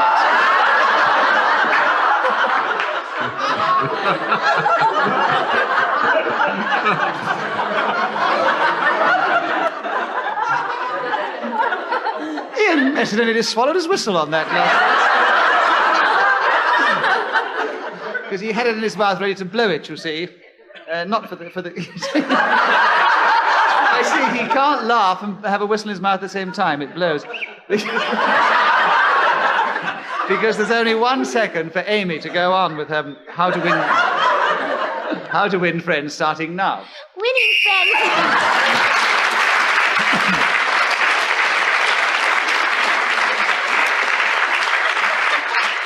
Well, Amy MacDonald's winning ways that appeal to everybody, obviously, has not only given her an extra point for speaking when the whistle went, but also given her a very definite lead at the end of that round. You're joking. No, I'm not. And the subject is with you, Amy. It's your turn to begin. It's a complete follow-up from the other one. How to influence people. So can you talk about that subject? Don't look at me, please. And 60 seconds starting now. If you're a girl, it should be very easy, really. All you have to do is sit on somebody's knee, cuddle up to them, bat your eyelashes at them, say very sweetly how nice they are, and I'm sure you... Clement Freud is challenged. Why? Deviation. Why? Exactly the same if you're a boy. Yes, but this is one of those difficult things. I was thinking the same, it's exactly the same if you're a boy, and she hasn't established whose knee she was sitting on anyway. But Ah, brilliant! Oh, you are now clever. He's clever, though, isn't he? No, I mean, there's no flies on him, eh? Oh, that was brilliant. You should have been a barrister. Oh, you better be the Old Bailey rolling, wouldn't you? That's incredible, isn't it? Really incredible. I must explain the last laugh because Kenneth Williams put his foot up on the desk. Shouldn't laugh at infirmity. I got a bunion. Shut up. Well, keep your bunions to yourself when we're playing just a minute. Because actually, she was still talking about one way, certainly, on how to influence people, not the only way. So it was an incorrect challenge. Amy MacDonald has another point. 47 seconds. How to influence people, Amy, starting now.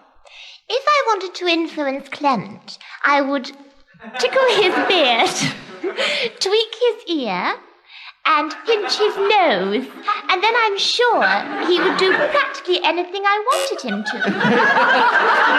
Clement Freud. Deviation. Why? Anything. You wouldn't do absolutely anything. Yes, anything. She said practically anything. Well, in that case, you're agreeing with anything. her. Oh, she's agreeing. Yes, I it's thought not it was a enough. challenge and say I wouldn't do absolutely anything, and therefore it would have been She deviation. said practically anything. No, you have agreed with Amy. Yes, it's therefore you've agreed with her. Thank you very much for... I'd like to agree again. No, I'm only going to give her 1 point. She's doing so well, she doesn't need your charity. She's doing it all on her own. Will you 32 let her go on? I want to know what happens after she's tweaked his nose. Without any assistance. Don't pay any attention. Just carry on and give as full a description as you possibly can. Don't be inhibited in any way. Or demonstration. Clement Freud asked for a demonstration, and, well, there are 32 seconds for you to tell us how to influence people, Amy, starting now. If I wanted to influence Kenneth, I would play just a minute with him without buzzing him for anything like hesitation, deviation, or repetition, and I would let him mamble on to his heart's content, talking about anything and everything, from doing his nut to the King of Siam. And he'd be very, very pleased with me, you see. Peter Jones a challenge. Why? Repetition of very. I thought your challenge would be I wanted to talk about me now. Well, I do. I thought she'd get on to me next. You Well, see. that's a Don't very hurry good up. way of getting There her won't in. be So any seconds Amy left. MacDonald has another point, and she's now going to talk about Peter Jones on how to influence people starting now. Oh, dear. Amy MacDonald Not a has... very promising start. Amy MacDonald, you've challenged yourself. Yes, I hesitated.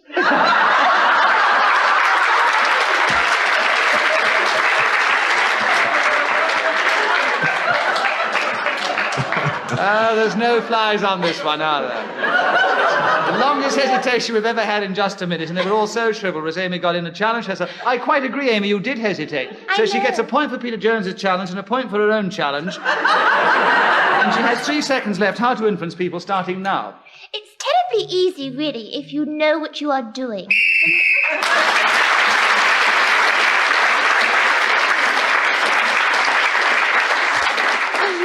Well, Amy MacDonald seems to know what she's doing because she gained a tremendous number of points on how to win friends and now on how to influence people. She has 14 points at the end of that round. And she has an impregnable... I'm so sorry, that's not a very good choice of adjective, but it's an impregnable lead over Clement Freud and Kenneth Williams and Peter Jones, who are both equal in third place. Peter Jones, your turn to begin it, and EMS is keeping the theme going. How to win... oh, no, not quite. How to win at just a minute.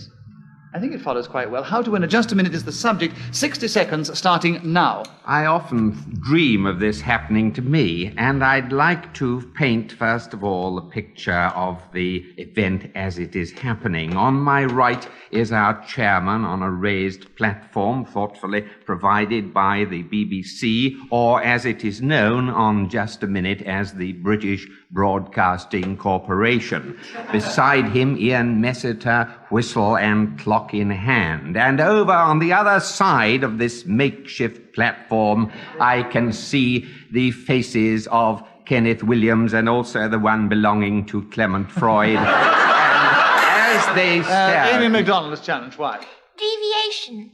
Yes, he's not talking about how to win a Just a Minute. On the Talking contrary. about the setup. No, you're telling... I quite agree with You you. have to set it up before you turn out and win it, don't you? But not in 45 seconds. No, Yes, he's I'm not... just about to start to show you how to win. You didn't start soon enough. You were talking about the setup or the composition of Just a Minute, not how to win Just a Minute. So I agree with the correct challenge from Amy MacDonald. And there are 19 seconds left. Amy She's starting... well in with him this week, isn't she? Grandeur of it, isn't it? 19 seconds, Amy MacDonald. How to win a Just a Minute starting now.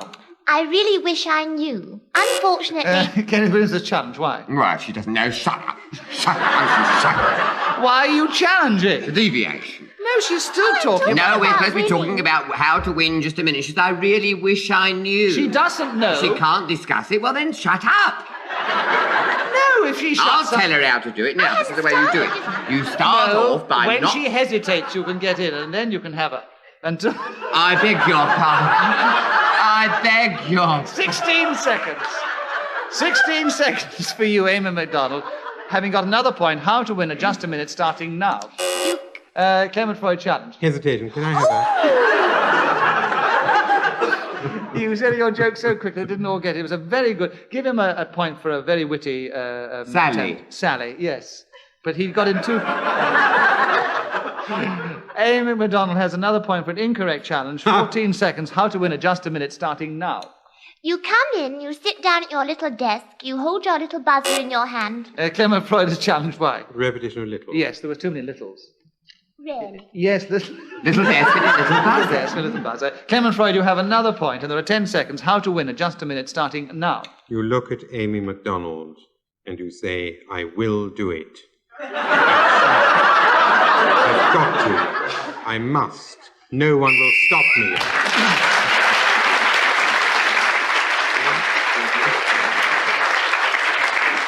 On this occasion, Clement Freud was speaking when the whistle went. He gained a couple of extra points, but he's still quite a way behind our leader, who is still Amy MacDonald. Kenneth Williams, your turn to begin. The subject is balderdash.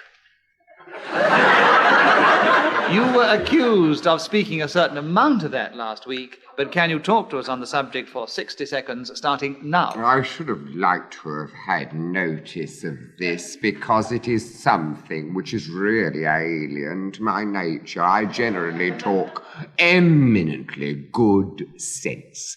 People have said to me, oh, what intellect you've got, and hardly likely will it Amy be. MacDonald is challenged. Why? Well, that was hesitation, wasn't it? Well, I thought it was Ah. too, yes. Either that or an impediment, I don't know.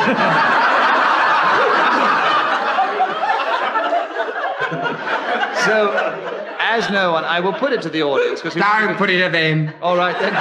Amy MacDonald has another point, and there are 39 seconds for balderdash, Amy, starting now. Balderdash is such a gorgeous word. It's very round, and it means so much, and yet it can mean absolutely nothing at all. Kenneth Williams' wife, who Two challenged. means. Yes. Very round and it can mean so much, and you could absolutely mean nothing Yes, at you're all. quite right, I yes. really repeat myself. You look very self-righteous about your challenge. Kenneth, I agree with your challenge. You have another point, 31 seconds on balderdash, starting now. It generally is taken to mean talking nonsense about something or another. And, of course, there are very many people in this world who thrive on this kind of thing. I mean, Schroeder Hancock undoubtedly believes that this is indulged in by politicians continually. And, of course, if one reads Hansard... Clement Freud, wife, who challenged. Repetition of course. There was more than one, of course. I thought you were going to have him for ha-ha or something. Clement, you have another point. It was a rather tough challenge. 9 seconds, balderdash, starting now. When Mr. Dash lost his hair, Many people said, "Oh, there goes Balderdash." Because prior to this...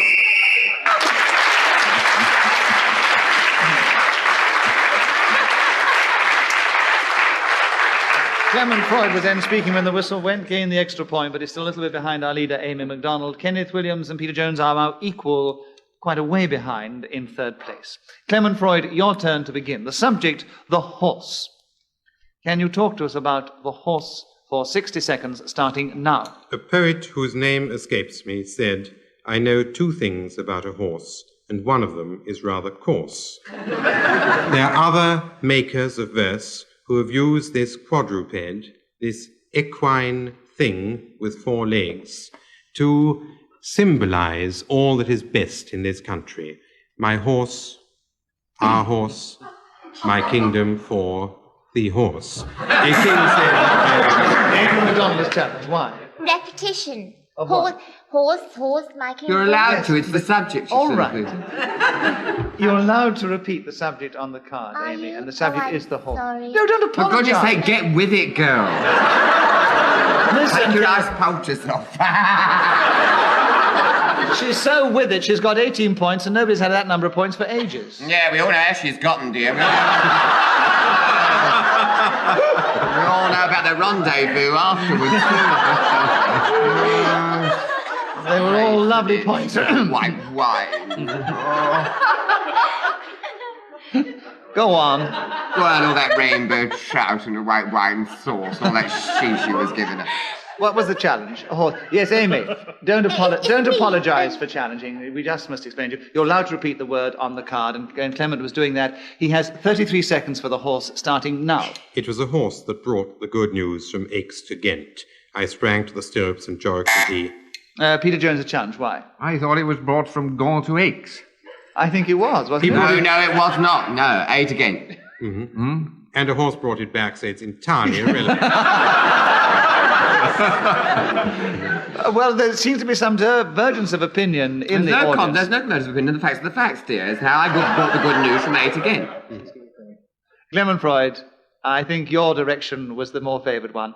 And so, you have the subject who have gained a point for an incorrect challenge, and there are 27 seconds, the horse, starting now. I sprang to the stirrups and Jorrocks and he. I galloped, he more than cantered. The other man did much, much less than...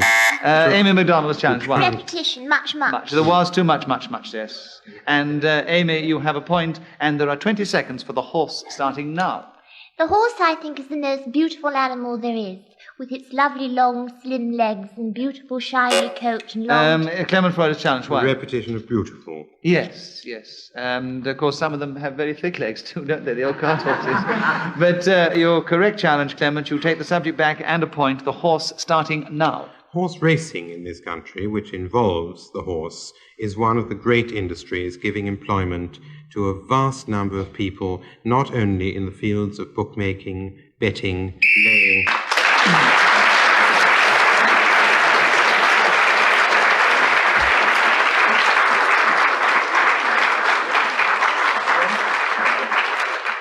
Well, there we are. There was neck and neck as you felt the tension like we did up here on the platform at the end, because there are 2 people in that particular game. I haven't told you, by the way, we have no more time for this edition of Just a Minute. Peter Jones and Kenneth Williams, in spite of saying a great deal, weren't really in the contest point-wise.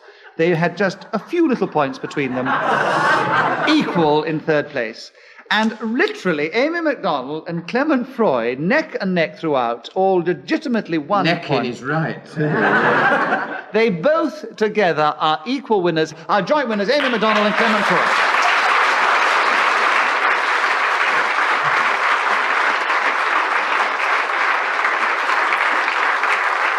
I feel that Clement slowly whittled down Amy's lead, and Amy, not being quite so experienced, didn't quite get back enough to win, but it was a very, very fine result and a very fair one. And we do hope that you've enjoyed this edition of Just a Minute, and from all of us here, goodbye.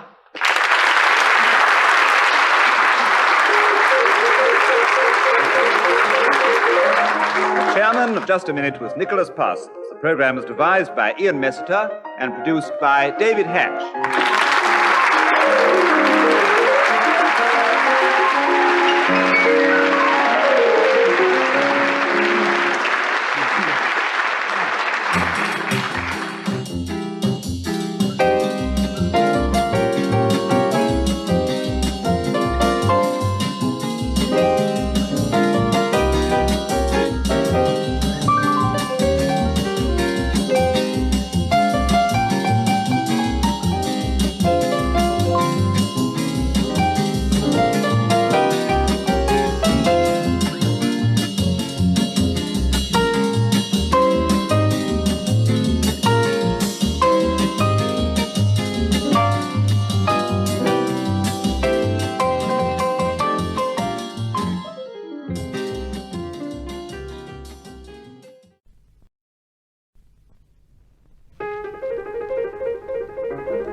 we present Kenneth Williams, Clement Freud, Peter Jones, and Andre Melly in Just a Minute.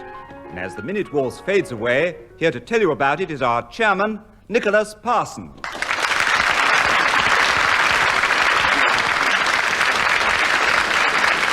Thank you. Thank you very much indeed. Hello and welcome once again to Just a Minute. And once again, I am going to ask our four contestants if they can speak for just a minute on some unlikely subject that I will give them without hesitation, without repetition, and without deviating from the subject which is written on the card in front of me. And according to how well they do this, they will gain points or their opponents will. And let us begin the show with Kenneth Williams. Kenneth, the subject for you to begin the show with, impulses.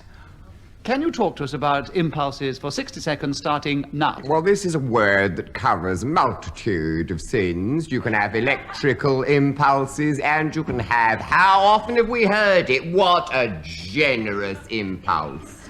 And, of course, I myself have on many occasions indulged in just that kind of thing. I saw an old lady hobbling round Russell Square. I said to her, you do... Clement Freud has challenged you. Why?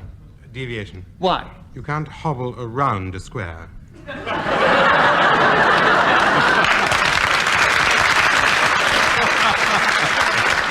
Brilliant. A very clever challenge, Clement, which definitely deserves a point, but as colloquially speaking one talks about going round a square if you're walking, I think it would be only fair to give Clement Freud a point for a good challenge. Leave the subject with Kenneth Williams. 33 seconds, Kenneth. Impulses starting now. And, of course, another... Clement Freud has challenged you again. Repetition of course. You wicked so-and-so. It is perfectly correct, but when one has to gather steam and get going again, it is very difficult. All right, Clement, I agree with the challenge. It was legitimate. You gain a point for a correct challenge. You take over the subject. Impulses, 31 seconds left, starting now. Sitting quietly at my desk alongside Kenneth Williams, I perceived a most unpleasant sensation in my right knee and understood at once by the extraordinary expression on my friend's countenance that it was no less than his right forefinger sticking in... Peter Jones has challenged. Why? Repetition of right. Exactly. There was a repetition of right. I thought you were going to have him for deviation, but you were most modest in that. And I would have allowed it too, because we can't have that sort of thing, as Kenneth so often says. It's a family show, isn't it, Kenneth? Exactly. Yes. Family show. Good, clean entertainment. I could go on this subject. Are you giving me the subject? No, you haven't got it. I agree with Peter's challenge. There was a repetition of right, so you gain a point, Peter. Take over the subject. 10.5 seconds. Impulses starting now. When they're good and generous and constructive, I think they should be given into. On the other hand, when they are destructive and when they are He's wrong. It's wrong. That whistle tells us that 60 seconds is up, and whoever is speaking at that moment gains an extra point. On this occasion, it was Peter Jones, so he gained the extra point, and he has 2 at the end of that round, and so has Clement Freud. They're equal in the lead. And Clement Freud, your turn to begin. From impulses to hopes. Can you talk to us about hopes for 60 seconds, starting now? My first hope when young was that I would encounter a willowy wench from West Wickham with whom I would pass the rest of my evenings in what could loosely be called companionship. And then, as time went on, I realized that this was a pretty shallow hope. So I met an old-age pensioner from Croydon, and together we had such happy evenings going together Andre Melly to the has cinema challenged. What? And joining the Derby and Journey Club, where... Yes? Yes, you're ready for your challenge, are you, Clement? Andre, why is your challenge? A deviation, because with that old age pensioner, charming as she might be, there could be no hope at all. You don't know the old age pensioner, do you? And you obviously don't know Clement Freud. You're And also after all, extremely callous about old age. and also Not you can nice. be, I mean, there's hope always, wherever you may go. And, Yes, it springs though I eternal, think, doesn't it? Oh, shut up, Ken. Though I do think it was a very good try, because, but I do think you could interpret that hopes in this particular way, the way Clement Freud was taking it. So I disagree with your challenge, Andre. Clement has another point. 30 seconds, hopes, Clement, starting now. In maturity, my hopes took on a completely different countenance. Young girls, nubile nymphs, old... Andre Melior's challenge. Hesitation. Yes, I think the audience helped the hesitation there by laughing at the nubile nymphs and Clement Freud. So, Clement paused. Andre got in first. I agree, Andre. A point to you. 20 seconds for hope, starting now. Hopes this finds you as it leaves me, yours ever, Fred. This is a letter that I have kept over many years because it expresses one of nature's most charming attributes, a feeling that perhaps in the future we will enjoy happiness and good health. Man is always optimistic. This puts him...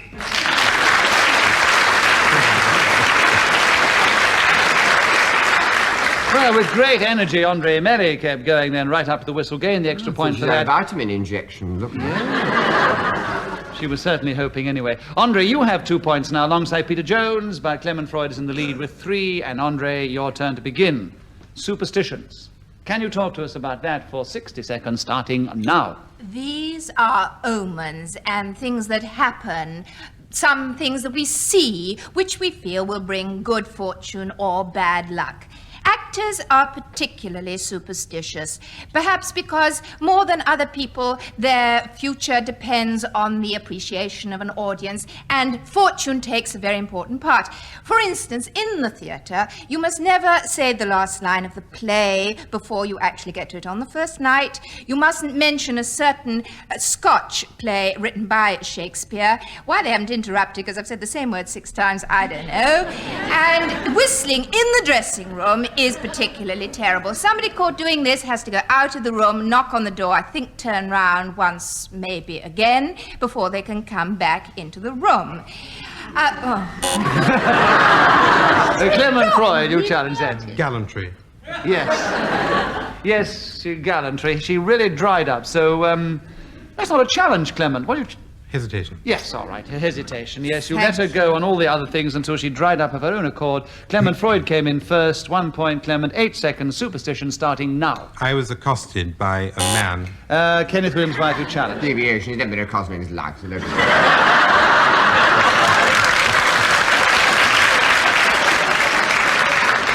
Jealousy will get you nowhere. How dare! Actually, I thought the deviation was you say was accosted by a man, but... I've never said anything of the kind. I know he's never you been accosted in his life. Well, wash your ears out, you do, mate. Get your orals business seen to. I was suggesting... Yes, see an oral. I was just suggesting something more devious than what you had referred to. That was all, Kenneth. There's nothing devious about that either. Oh, there is no right. Not nowadays. You should be accosted by anybody. Monkeys are doing it now. So I'll give you a point for a good challenge, but it wasn't, strictly speaking, deviating from the subject. So Clement keeps its superstition. 6 seconds starting now. There are some who think that if you take out your top row of dentures and hang them...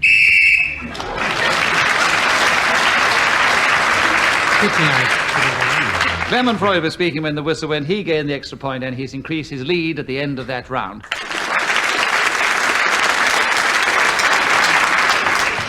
We're back with you, Kenneth. Your turn to begin. The subject, Hadrian.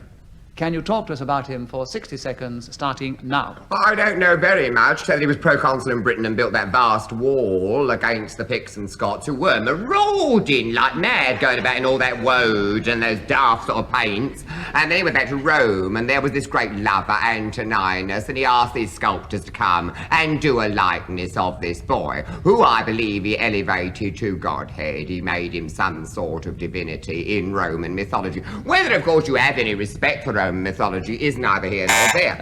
Andre Melior has challenged. 2 Roman mythologies. Yes, I'm afraid so, because we were fascinated. He said he didn't know much about it, but I thought he was most informative. Would you like to go on? Because I wouldn't like to. No, you've got it now. Right, keep your buzzers ready. 32 seconds on Hadrian. Andre, starting now. He got hold of the left leg of my jeans and pulled it, a very vicious white bull terrier by the name of Hadrian, belonging to friends of mine. I've always been particularly frightened of this species of dog and thought that the name was soldier-like and suitable for this particular animal. I don't want to say more about it. Peter Jones got in then. Hesitation. Yes, indeed, Peter. You had the subject of Hadrian 8 seconds, starting now. His job, as I understand it, was to consolidate the territories that had been won by his... Kenneth Williams, why have you challenged? Repetition, I've already said that. Build the wall to keep out Picts and Scots who were marauding. I've already said that. Yes, you've said it in different words, and after all, you can, as long as Repetitions, Danny, as a rule of the game. Repetition. Yes. That applies to themes... But Peter has not yet... How dare you!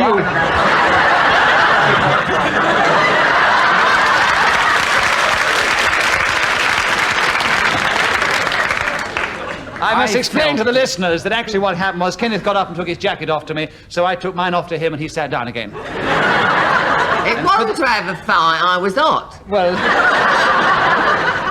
I must point out I am a little bit bigger than Kenneth. I was not, though. I'm hot too, really. You've no need to illustrate to us how hot you are, Kenneth. This is a clean show. Sorry.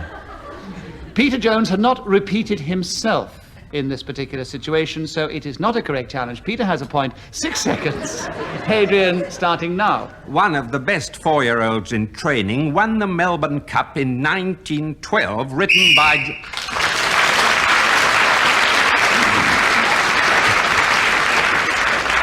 Peter Jones is speaking when the whistle went, gained the extra point, and he's doing some creeping up now. And Clement Freud, your turn to begin. The Leaning Tower of Pisa. Can you talk to us about that for 60 seconds, starting now? The Leaning Tower of Pisa, if you go and see it now, tends to lean, which is not surprising in view of its name. But in fact, it was built as a completely straight erection, after which people turned around and said, how boring is this pillar? And unleveled the field in which it was constructed, so that the ground now slopes at an angle of something like 12.5 degrees from one end to the other. And on this slope is this completely vertical column. Andre, you challenge first. Hesitation. Yes, Andre, you have a point, and you have 23 seconds. The Leaning Tower of Pisa starting now. If you are a tourist and you go to Italy, you are expected to go and have a look at this object, which is pretty boring. Kenneth Williams, why have you challenged? Deviation. If you go as a tourist to Italy, you're not expected to do anything. What a very difficult thing for me to judge She's on. having us believe that the Italians are standing there saying, we expect you to look at the Pisa. Go and have a look. They're not doing anything of the kind. Half of them couldn't care less, and they're rather bored with the sight of you all swarming over their lovely country. Yes. You do your best to keep out of their places. They're probably hoping that you're looking at it, but I don't think they expect you to look at it. I think that's a legitimate challenge. Yes, of course. Yes. Give the subject to me. Yes. You have a point of the subject. 15 seconds, starting now. Giuseppe Balsamo was asked to build this vast edifice. He said, of course, he said, by running a vertical rod up the middle. Here. Peter Jones, why do you challenge the vertical Well, rod? I don't agree that it's a vast edifice. It's, after all, only 224 feet high. Are you going on, or are you... No, but I don't think it's a vast edifice. Now, when does a small edifice become a vast edifice? This is where a chairman's job becomes impossible. Vio Zimmy Vigetti, whatever his name was, probably in those days he considered it to be a fairly vast edifice, but after all there were no Empire State Buildings in those days, so I think according to his idea it was vast, so Kenneth has another point, and 5 seconds, Leaning Tower of Pisa starting now. So he went across to Louis XIII, who happened to be passing by, and he said, you know Coventry Street Corner House. And he decided he was going to disport herself. So on that round, Kenneth Williams did the creeping. And Andre, it's your turn to begin. The subject is tadpoles. Can you talk to us about that?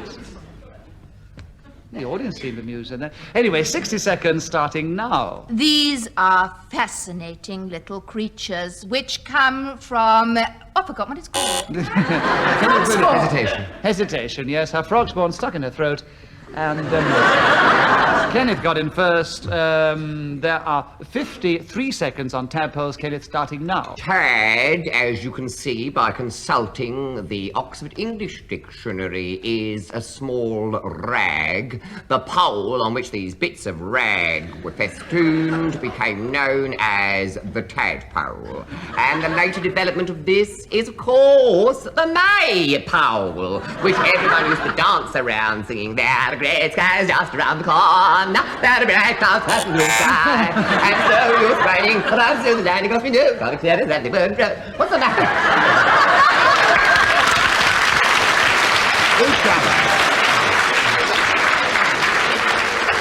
You were challenged in the middle of your dance, Kenneth. He always comes in on the end, you know that, Nick. He came in the middle then, right in the middle of the song. But we waited till the end. We let you finish the song. We didn't understand a word of it, but Clement Troy challenged first. Yes, I understood 2 words, and they were both red skies. Well, you were closest, so I'll take your word for it, Clement. You have a point. 26 seconds for tadpole starting now. When I was young, I knew that tadpoles came from butterflies and turned into frogs, which later became eaten by vile Frenchmen who put flour, egg, and breadcrumbs. Andre Melly has challenged. Why? Load of rubbish. Of course it is. Well, that's You were a bit late with your challenge, weren't you? Well, because I knew he'd have some clever reason to get it back at you. You wait, said you that's have it. what You I wait. thought when I was young. There you are. You see, I Well, don't know. that's what I said. You He did actually say, yes, you're quite right. So Clement has another point. There are 13 seconds for tadpole starting now. And then I went to botany lessons and learnt the error of my ways. A tadpole is frog spawn which matures, and arbiters of taste will be pleased to hear that frogs have very little fun.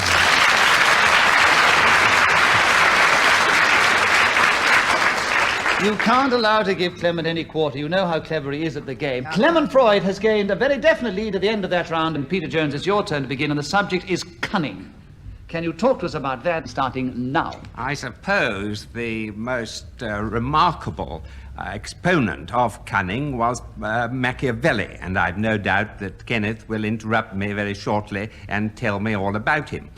He wrote a wonderful book called The Prince, which I feel all politicians have studied very carefully, and in a nutshell, the message is that the end justifies the means. And this in the... Kenneth did challenge you. Well, I think it's disgraceful Hesitation. that he should quote me as an authority on Machiavelli. I mean, He is it wasn't right? actually, I Kenneth. sit here a fair-haired example of sprightly youth, don't I? I mean, I'm beautiful. Yes, I'm you're lovely, absolutely, I'm you're the direct, epitome I'm of it. honest. You're the Who would absolute associate embodiment. me with cunning and Yes, deviousness? absolutely, but he wasn't. He was stuck on how to keep going on the subject of cunning, which I suddenly threw at him, and the only thing he could think to say was that perhaps you would interrupt him and tell him all about Machiavellian cunning. And it was quite a clever way to keep on cunning, you see. But you got him then on hesitation, which was quite legitimate, so you have 30 seconds to take over. Starting now. Cunning is, of course, the using of ulterior motivation in order to achieve your object. Now, this is something totally alien to the English spirit. Here in this country, we've been taught the war is won on the playing fields of Eton. How true that is. Even today, we see those lads going out there with their sabres flashing, and there's nothing like a flashing sabre against them.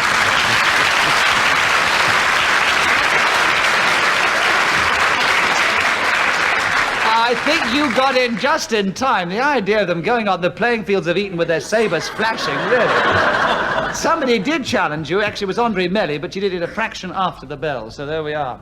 You have leapt forward. Oh, God! From 4th place to 2nd place. Well, I've never won in the series, let's face it. You used to win quite a lot. Not in this Ken. series, I ain't. No. The dice are stacked against you, but you Stacked give us... against me, you Yes, see. but you gave us great value, Kenneth. Well, thank you, Nick. You Yeah. are kind. Yes. Kenneth Williams, it's your turn to begin again. The subject, Wednesday. Can you talk to us about Wednesday for 60 seconds starting now? Happily I can, for it is named after Woden, the god, of course, of war. Norse, actually, that is Norse folk. Oh, Clement Freud has challenged you. 2 Norse. 2 Norse. So, Clement, a correct challenge. Repetition of Norse, 49 seconds, Wednesday, starting now. Wednesday is the 3rd or 4th day of the week, depending on whether you count Sunday as being the first or last. Kenneth Williams, why have you challenged? Yes, and the word is Wednesday. We're not discussing Sunday. But he was establishing where in the week Wednesday came. I think he We made all that know quite that. clear. Everyone here knows that. They don't want that. What do you think they are? A load of idiots? Me telling where Wednesday comes? Yes, you've got to keep talking, even if you talk to people as if they're telling them information they already know. And anyway, it was very interesting. Oh, you think so? Yes. Depending whether you... I'm throbbing with it here, I am. Scintillating. Well, throb a little more with Clement Freud. Rubbish. All right. The best you can do. 3rd day of the week. You want to give up? Or 4th day, whichever way you like to have it. So Clement has another point, 40 seconds on Wednesday. And I must tell the listeners that he's about to start again with intimidation from Kenneth Williams, who's sitting beside him. Wednesday, Clement, 40 seconds, starting now. The Normans had a saying of, if Wednesday's here, Thursday cannot be far behind. And the Royal Society for the Propagation of Uplifting Tuesday to Wednesday status never caught on. Andre Merry, why have you challenged? It was a slip of the thumb. You cannot afford them in this game because whoever is speaking gains a point for an incorrect challenge. This case is Clement Freud again. How many times is he allowed to say Wednesday? That's what it was really. Well, you're allowed for. You have to leave it to my discretion, depending how often and with what space of Well, time. but a repetition, he'd said it too many times. He hadn't. He's still got another point. 26 seconds for Wednesday, starting now. Saturday night is the loneliest night of the week, because that is the night, my friend. Peter Jones has challenged the He's repetition. talking about Saturday night. Yes, a repetition of night, Peter, so you have another point. And there are 23 seconds for Wednesday, starting now. Very little happens on it as a rule. I can remember many that I've enjoyed. They started at about 7 o'clock in the morning in various parts of the world, and the afternoon of Wednesday is a holiday. Andre Melly challenged. A what? hesitation. No, he didn't. He paused almost enough to hesitate. You were a bit keen. His or came out. It's a funny way to put it, isn't it? Actually, didn't know whether to say or something else, but the O came into an or. I disagree with the challenge. 4 seconds on Wednesday, Peter, starting now. Holiday in Doncaster and also in Warrington. And so if you happen to be...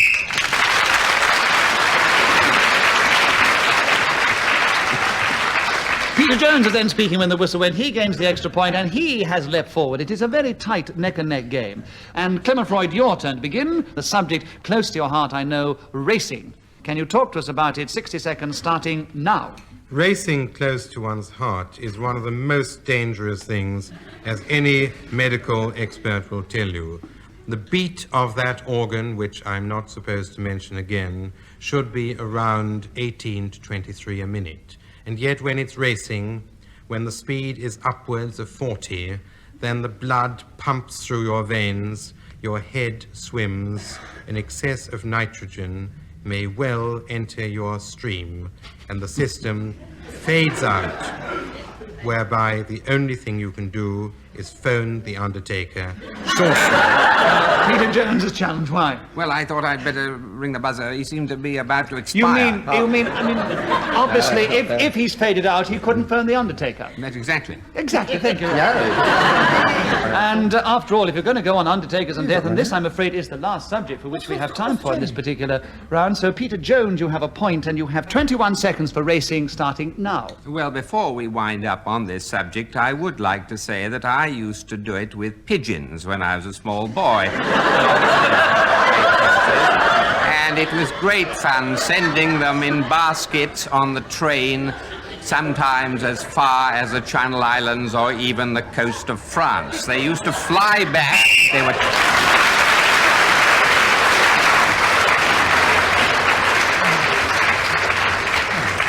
Peter, we're deeply indebted to you. At the end of this particular edition of Just a Minute, you left us with that particular thought in our minds, because none of us know how you managed to do it.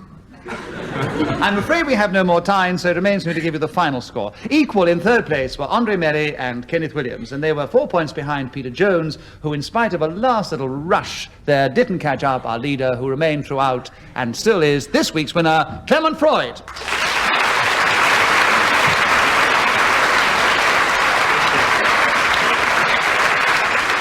I'm sorry we have no more time to play Just a Minute because we have enjoyed playing the game as usual. From all of us here, goodbye.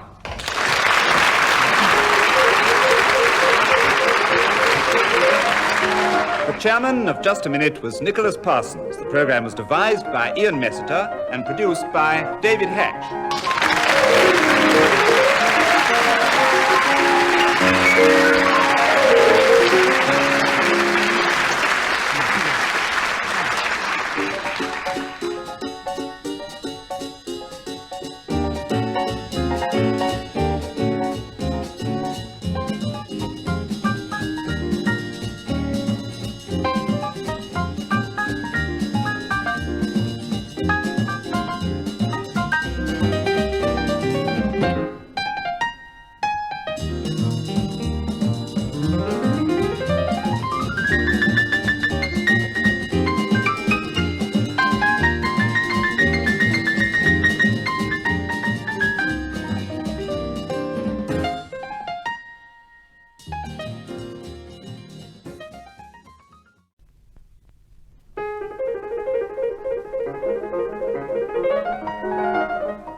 We present Kenneth Williams, Clement Freud, Peter Jones, and Andre Melly in Just a Minute.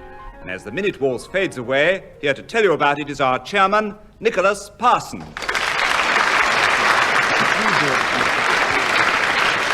Thank you. Thank you very much indeed, and welcome once again to Just a Minute. And once again, I'm going to ask our 4 contestants to speak, if they can, for just a minute, on some unlikely subject, without hesitation, without repetition, and without deviating from the subject which is written on the card. And according to how well they do this, they will gain points, or their opponents will.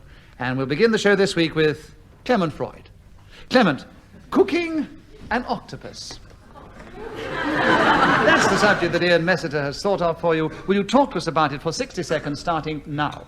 Actually, the best parts of an octopus are the legs. And in cooking an octopus... Peter Jones, why have you challenged? Octopus doesn't have legs. What does it have? Tentacles. Well done, Peter.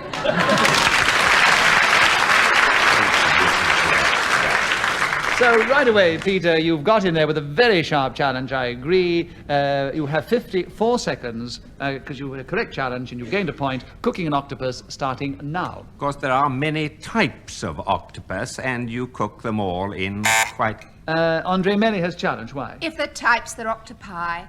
Oh, brilliant! Oh, yes, plural, it's absolutely right. Oh, it's brilliant. Oh, it's clever.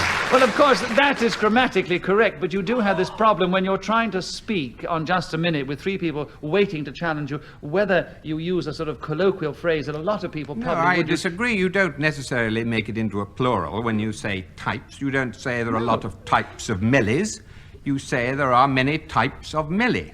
Yes, I agree, but she has a grammatical point. If you did, you get mixed up with a melee in a football match. I mean, there's a great melee, don't there? So I'll tell you what I will do. As I agree that you must speak colloquial to keep going, and grammatically you might have been considered a bit error, I will ask the audience to be the final judge on this rather difficult situation. If you agree with Andre's challenge, would you cheer her? And if you disagree, will you boo, and will you all do it together now?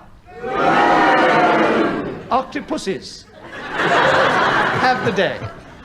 Peter, you gain another point for an incorrect challenge. You keep the subject, and you have 47 seconds. Cooking an octopus, starting now. The large, old ones, for instance, have to be bashed about a lot in order to make them tender and, in fact, edible.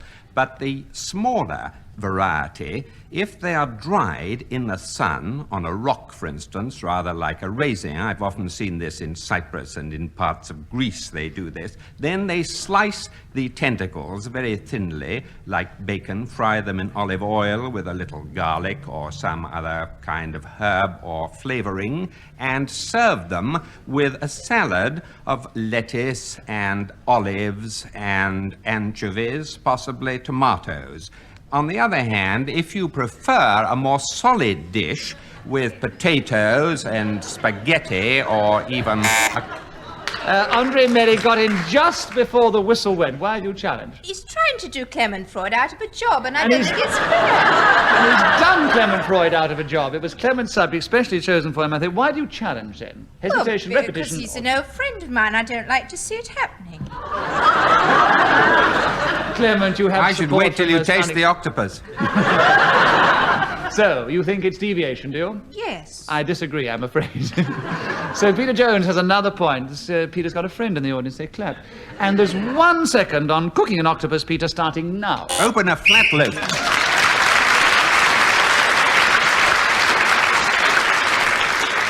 So, the subject of an octopus which was chosen for Clement Freud, Peter Jones gave us a very interesting dissertation on how to cook it. At the end of that round, the first round, there's only one person who scored any points. It's Peter Jones. He has a commanding lead of 4 over all the others. Andre... Peter, you have more than one friend in the audience, I realise. Well, Andre my Melly. mouth was watering. You made it sound so succulent. Yes, I must say. I always want to be over there in that lovely holiday atmosphere. I want to be basking in it. Andre, Melly, your turn to begin the next round. The subject, bills. Can you talk to us about that? 60 seconds starting now. Bill's my eldest brother. He's 3 years older than I am, and he's married. He's got 3 children called Louisa, James, Richard, charming wife, and a lovely house. In fact, you could say Bill's got just about everything that makes a man happy today in this world in which we live. There are another kind of... Peter Jones challenge, why? I think there was a suggestion of hesitation there. Well, do you want to say hesitation or not? Yes, All I'm right, just trying to be say- polite, you know. Right, you were being polite, but I agree there was a definite hesitation. Peter, I agree with the challenge. You get the subject, and you gain a point, of course. 39 seconds on bills starting now. They arrive at the same season of the year, time after time, in January. Clement Freud is challenged. Repetition. Yes, and time after time. You've got to watch these phrases, you know. And Clement, you gain a point for a correct challenge. 34 seconds on bills starting now. The Great Reform Bill and that which I receive each Friday from my milkman are just 2 which I can very easily do without. The police in Adelaide, sometimes pronounced otherwise by Australians, but I could never get the hang of it, no longer send out accounts in respect of parking fines, but give you an immediate... Kenneth Williams, a challenge, why? Yes, and he's discussing accounts and the police in Australia. We're talking about bills. Bills is the subject, not accounts. I think accounts he had are quite other than bills. I think he had established that he'd gone on to accounts rather than bills, and Well, that's deviation. So yes, so you gain a point, and the subject 9 seconds on bills. Kenneth, starting now. There is only one thing to do about bills, and that is pay them. And anyone that has the temerity...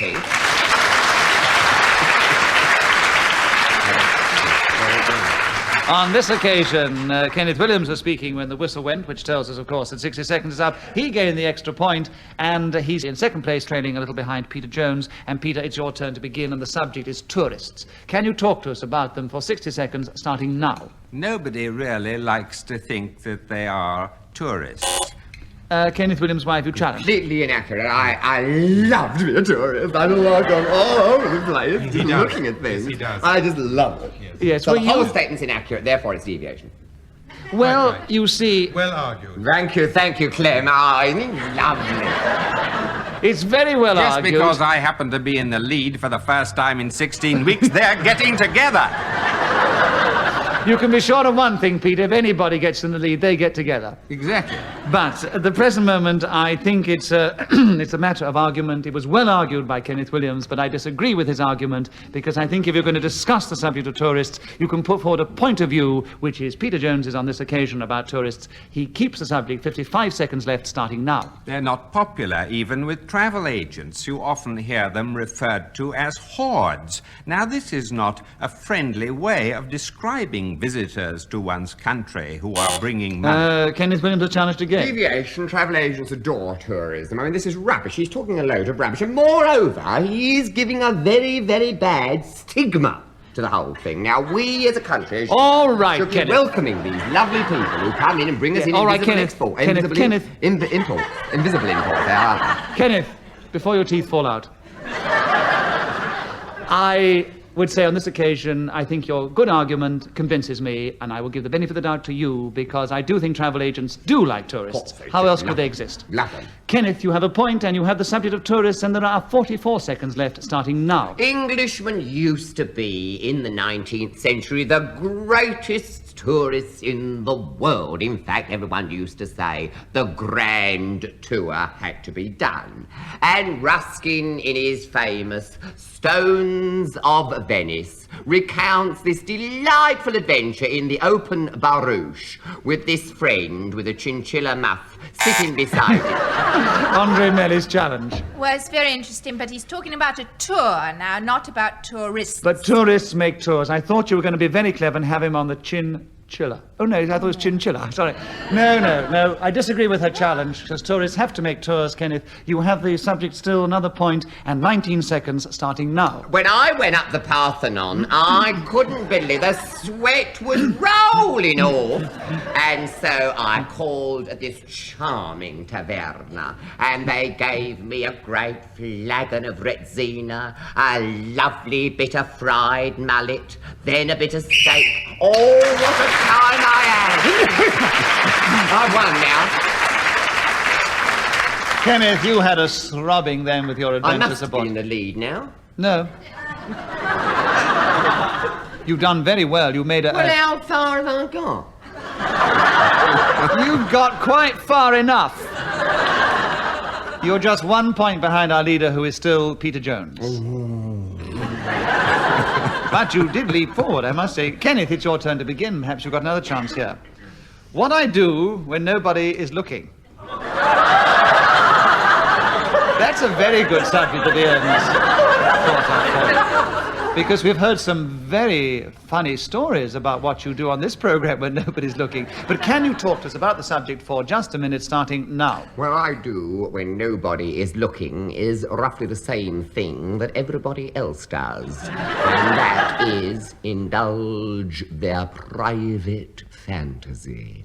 A psychopathic creature is described as someone who does this when the symbol of authority is removed, be it mother, father, policeman, or whatever. In this case, I qualify for the term because I must be some kind of manic exhibitionist privately. In the bathroom, the faces I pull and the voices I do are fantasia. I've often shot myself with, oh, how can you? I mean, here, in the privacy of a tiny room like this, indulge in such extraordinary flights, yet never do I tire. Always I go on.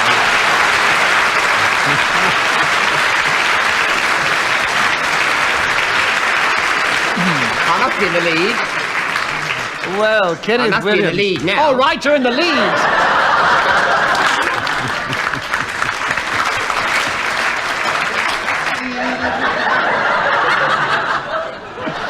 Clement Freud, your turn to begin. And subject for you, Clement, perfidy. Can you talk to us about that for 60 seconds, starting now?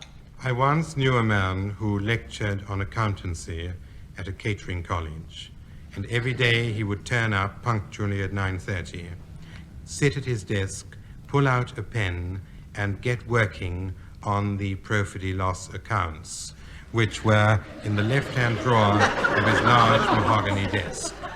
Perfidy, loss, he used to say, not wishing to repeat the last word as it was not on the card, and therefore more perfidy, which made it all right.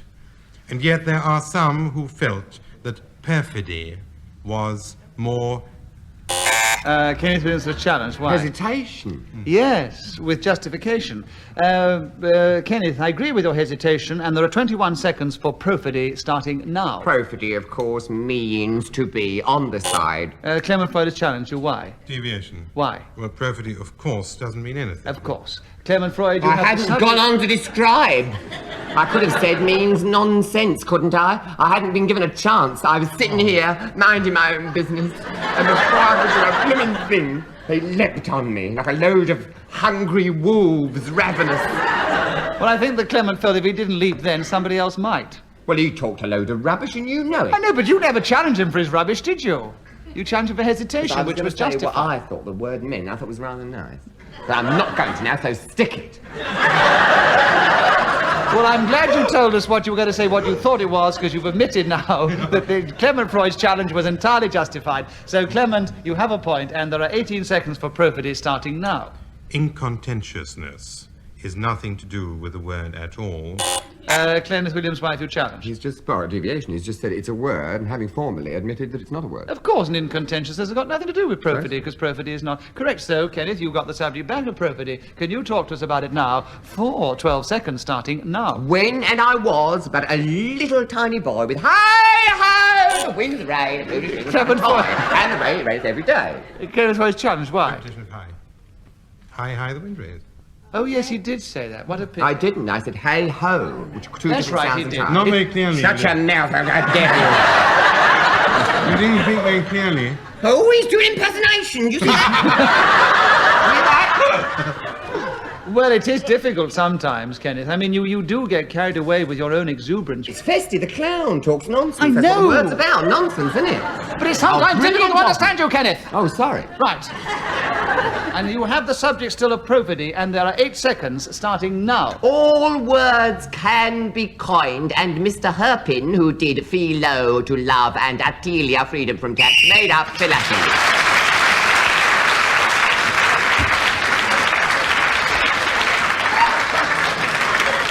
Kenneth Williams very cleverly kept going on a word, if you haven't already guessed it, actually does mean nothing at all. It doesn't mean nothing at all. It is not a true word. And so, by keeping going and speaking when the whistle went, gaining that extra point, he has really leapt forward into a commanding lead at the end of that round. So there you are, Peter Jones. Why you should say that to Peter Jones when you were in rival with... Because he was so smug when he was 4 in the lead. He was so smug. He was sitting there like a cat with a cream, wasn't he, Clement? He had a reason to be. Hasn't played the game as often as you have, Kenneth. I've not won in this series, you liar! Oh, my word. The series is still young. I'm not a meeting. Andre Merry, after all that, we come to you, and your turn to begin. The subject, how I apply my mascara. Will you talk to us about it for 60 seconds starting now? Well, I spit in it. I do find this is the best method. It's a little box, and I have a small brush which I dip in the so-mentioned saliva and apply it to the upper lashes of my eyes. There is a different kind of mascara brush, which is like a miniature lavatory brush. Kenneth Williams has challenge. Repetition, 2 brushes. The 3 brushes, actually. No, yes. So, Kenneth, the correct challenge, you gain the subject, and there are 40...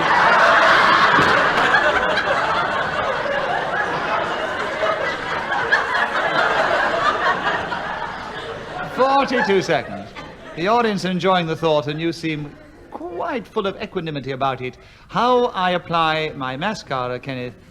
42 seconds starting now. Well, it was my mascara, that much is certain, and it was in a film studio that it was applied, but it was done by a very charming young lady who, I am thankful to say, did not spit, as his memory recommends, into anything, but on the contrary, moistened the brush from fresh tap water and with loving care applied... Here, who's got the nerve? Peter Jones has got the nerve. A deviation. He's telling about this young lady who applied his mascara. He should be talking about how he applies his mascara. You're quite right. The subject is how I apply my mascara, and you were talking about how the young lady applied your mascara. So that is a correct challenge. And Peter has a point, and there are 15 seconds with you, Peter, on how I apply my mascara. Starting now. Listeners may not be aware that I am prematurely grey. And when I play a part which requires my hair to be black, I have to apply mascara. And to do this, I use 2 large...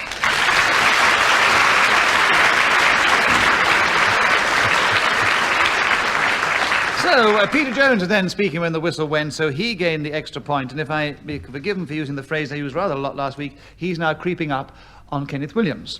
But Kenneth is still in the lead. And Kenneth, your turn to begin. Rodo Montard. Can you talk to us about that for 60 seconds, starting now? Well, Lily, I suppose, would be considered the past master of this art. The art of...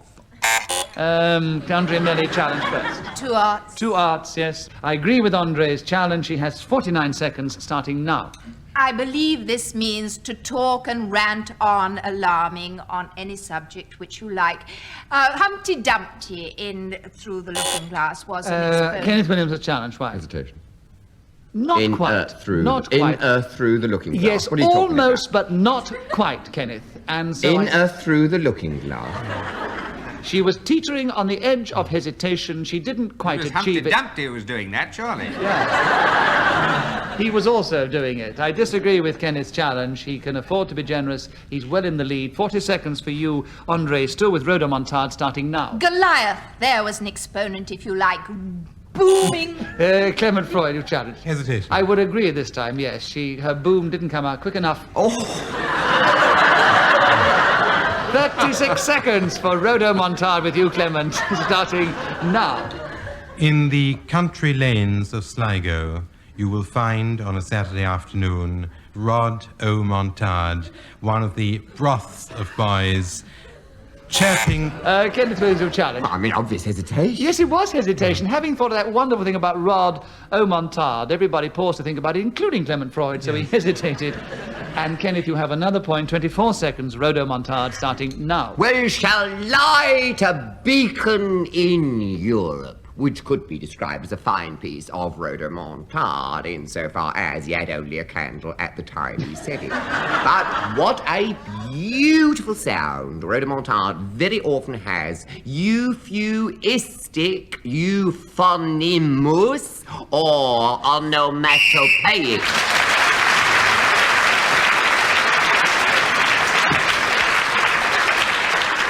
Kenneth, you were speaking when the whistle went. You gained more points, you've increased your lead, and you very nearly gave me an impossible decision to make because I thought they might challenge you on the euphuistic, and you might have been challenged for repetition of you when it was part of a word that you No, took you're getting slowly. it wrong. I never said euphemistic. I said euphuistic. Two different Well, it things. doesn't matter. You paused after the U, and I might well have been challenged for it. It would have been an impossible decision to make, which I often have to I've do. got a feeling you're getting awfully bolshy. I'm just pointing out the pitfalls that occur so that you won't repeat them because I can't make decisions about them. Clement Freud, your turn to begin. The subject is geezers. Can you talk to us about them? 60 seconds, starting now. Geezers is a colloquial word meaning chaps, people, masculine humanity, the sort that comes up with a cap askew, a mackintosh open, who do not necessarily reveal themselves but dress in a fairly unappetizing manner, so that you might say, Kenneth Williams. Deviation, this is completely untrue. I don't dress like that, and the taxi driver said to me, are you the geezer on the telly?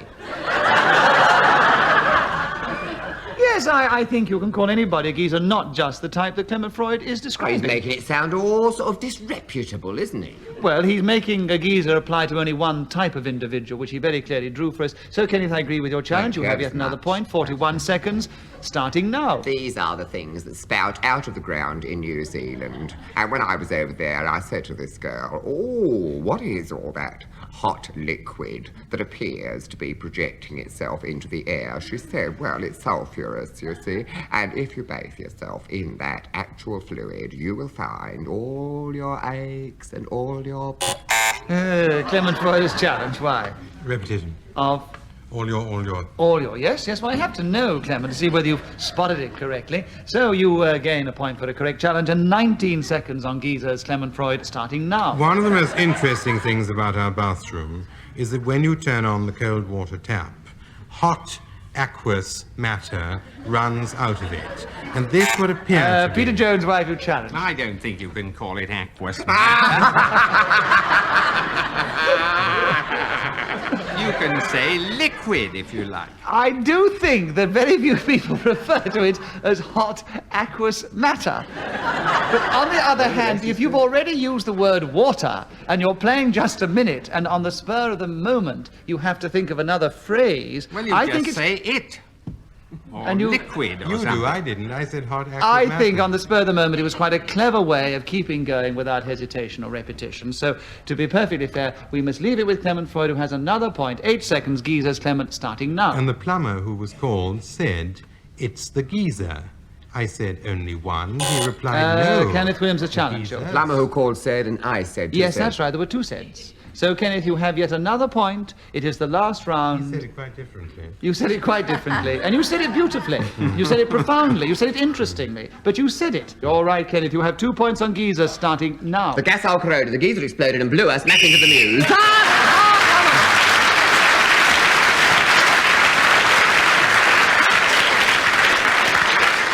Well, Kenneth was speaking when the whistle went. He gained the extra point. As I said a moment ago, I'm afraid we have no more time for any more. That was the last round, so I will give you the score at the end of that round. Andre Melly was in 4th place, a little way behind Clement Freud, who was 2 points behind Peter Jones, who was no less than 9 points behind the fellow who earlier on said, "I haven't won at all in the series." But today he has won comfortably, amply, nobly, and generously. This week's winner, Kenneth Williams.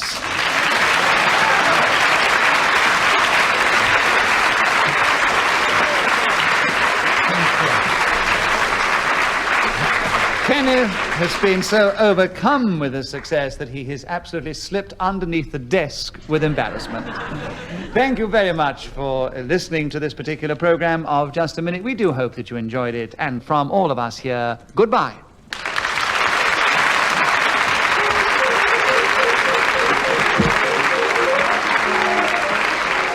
The chairman of Just a Minute was Nicholas Parsons. The program was devised by Ian Messiter and produced by David Hatch.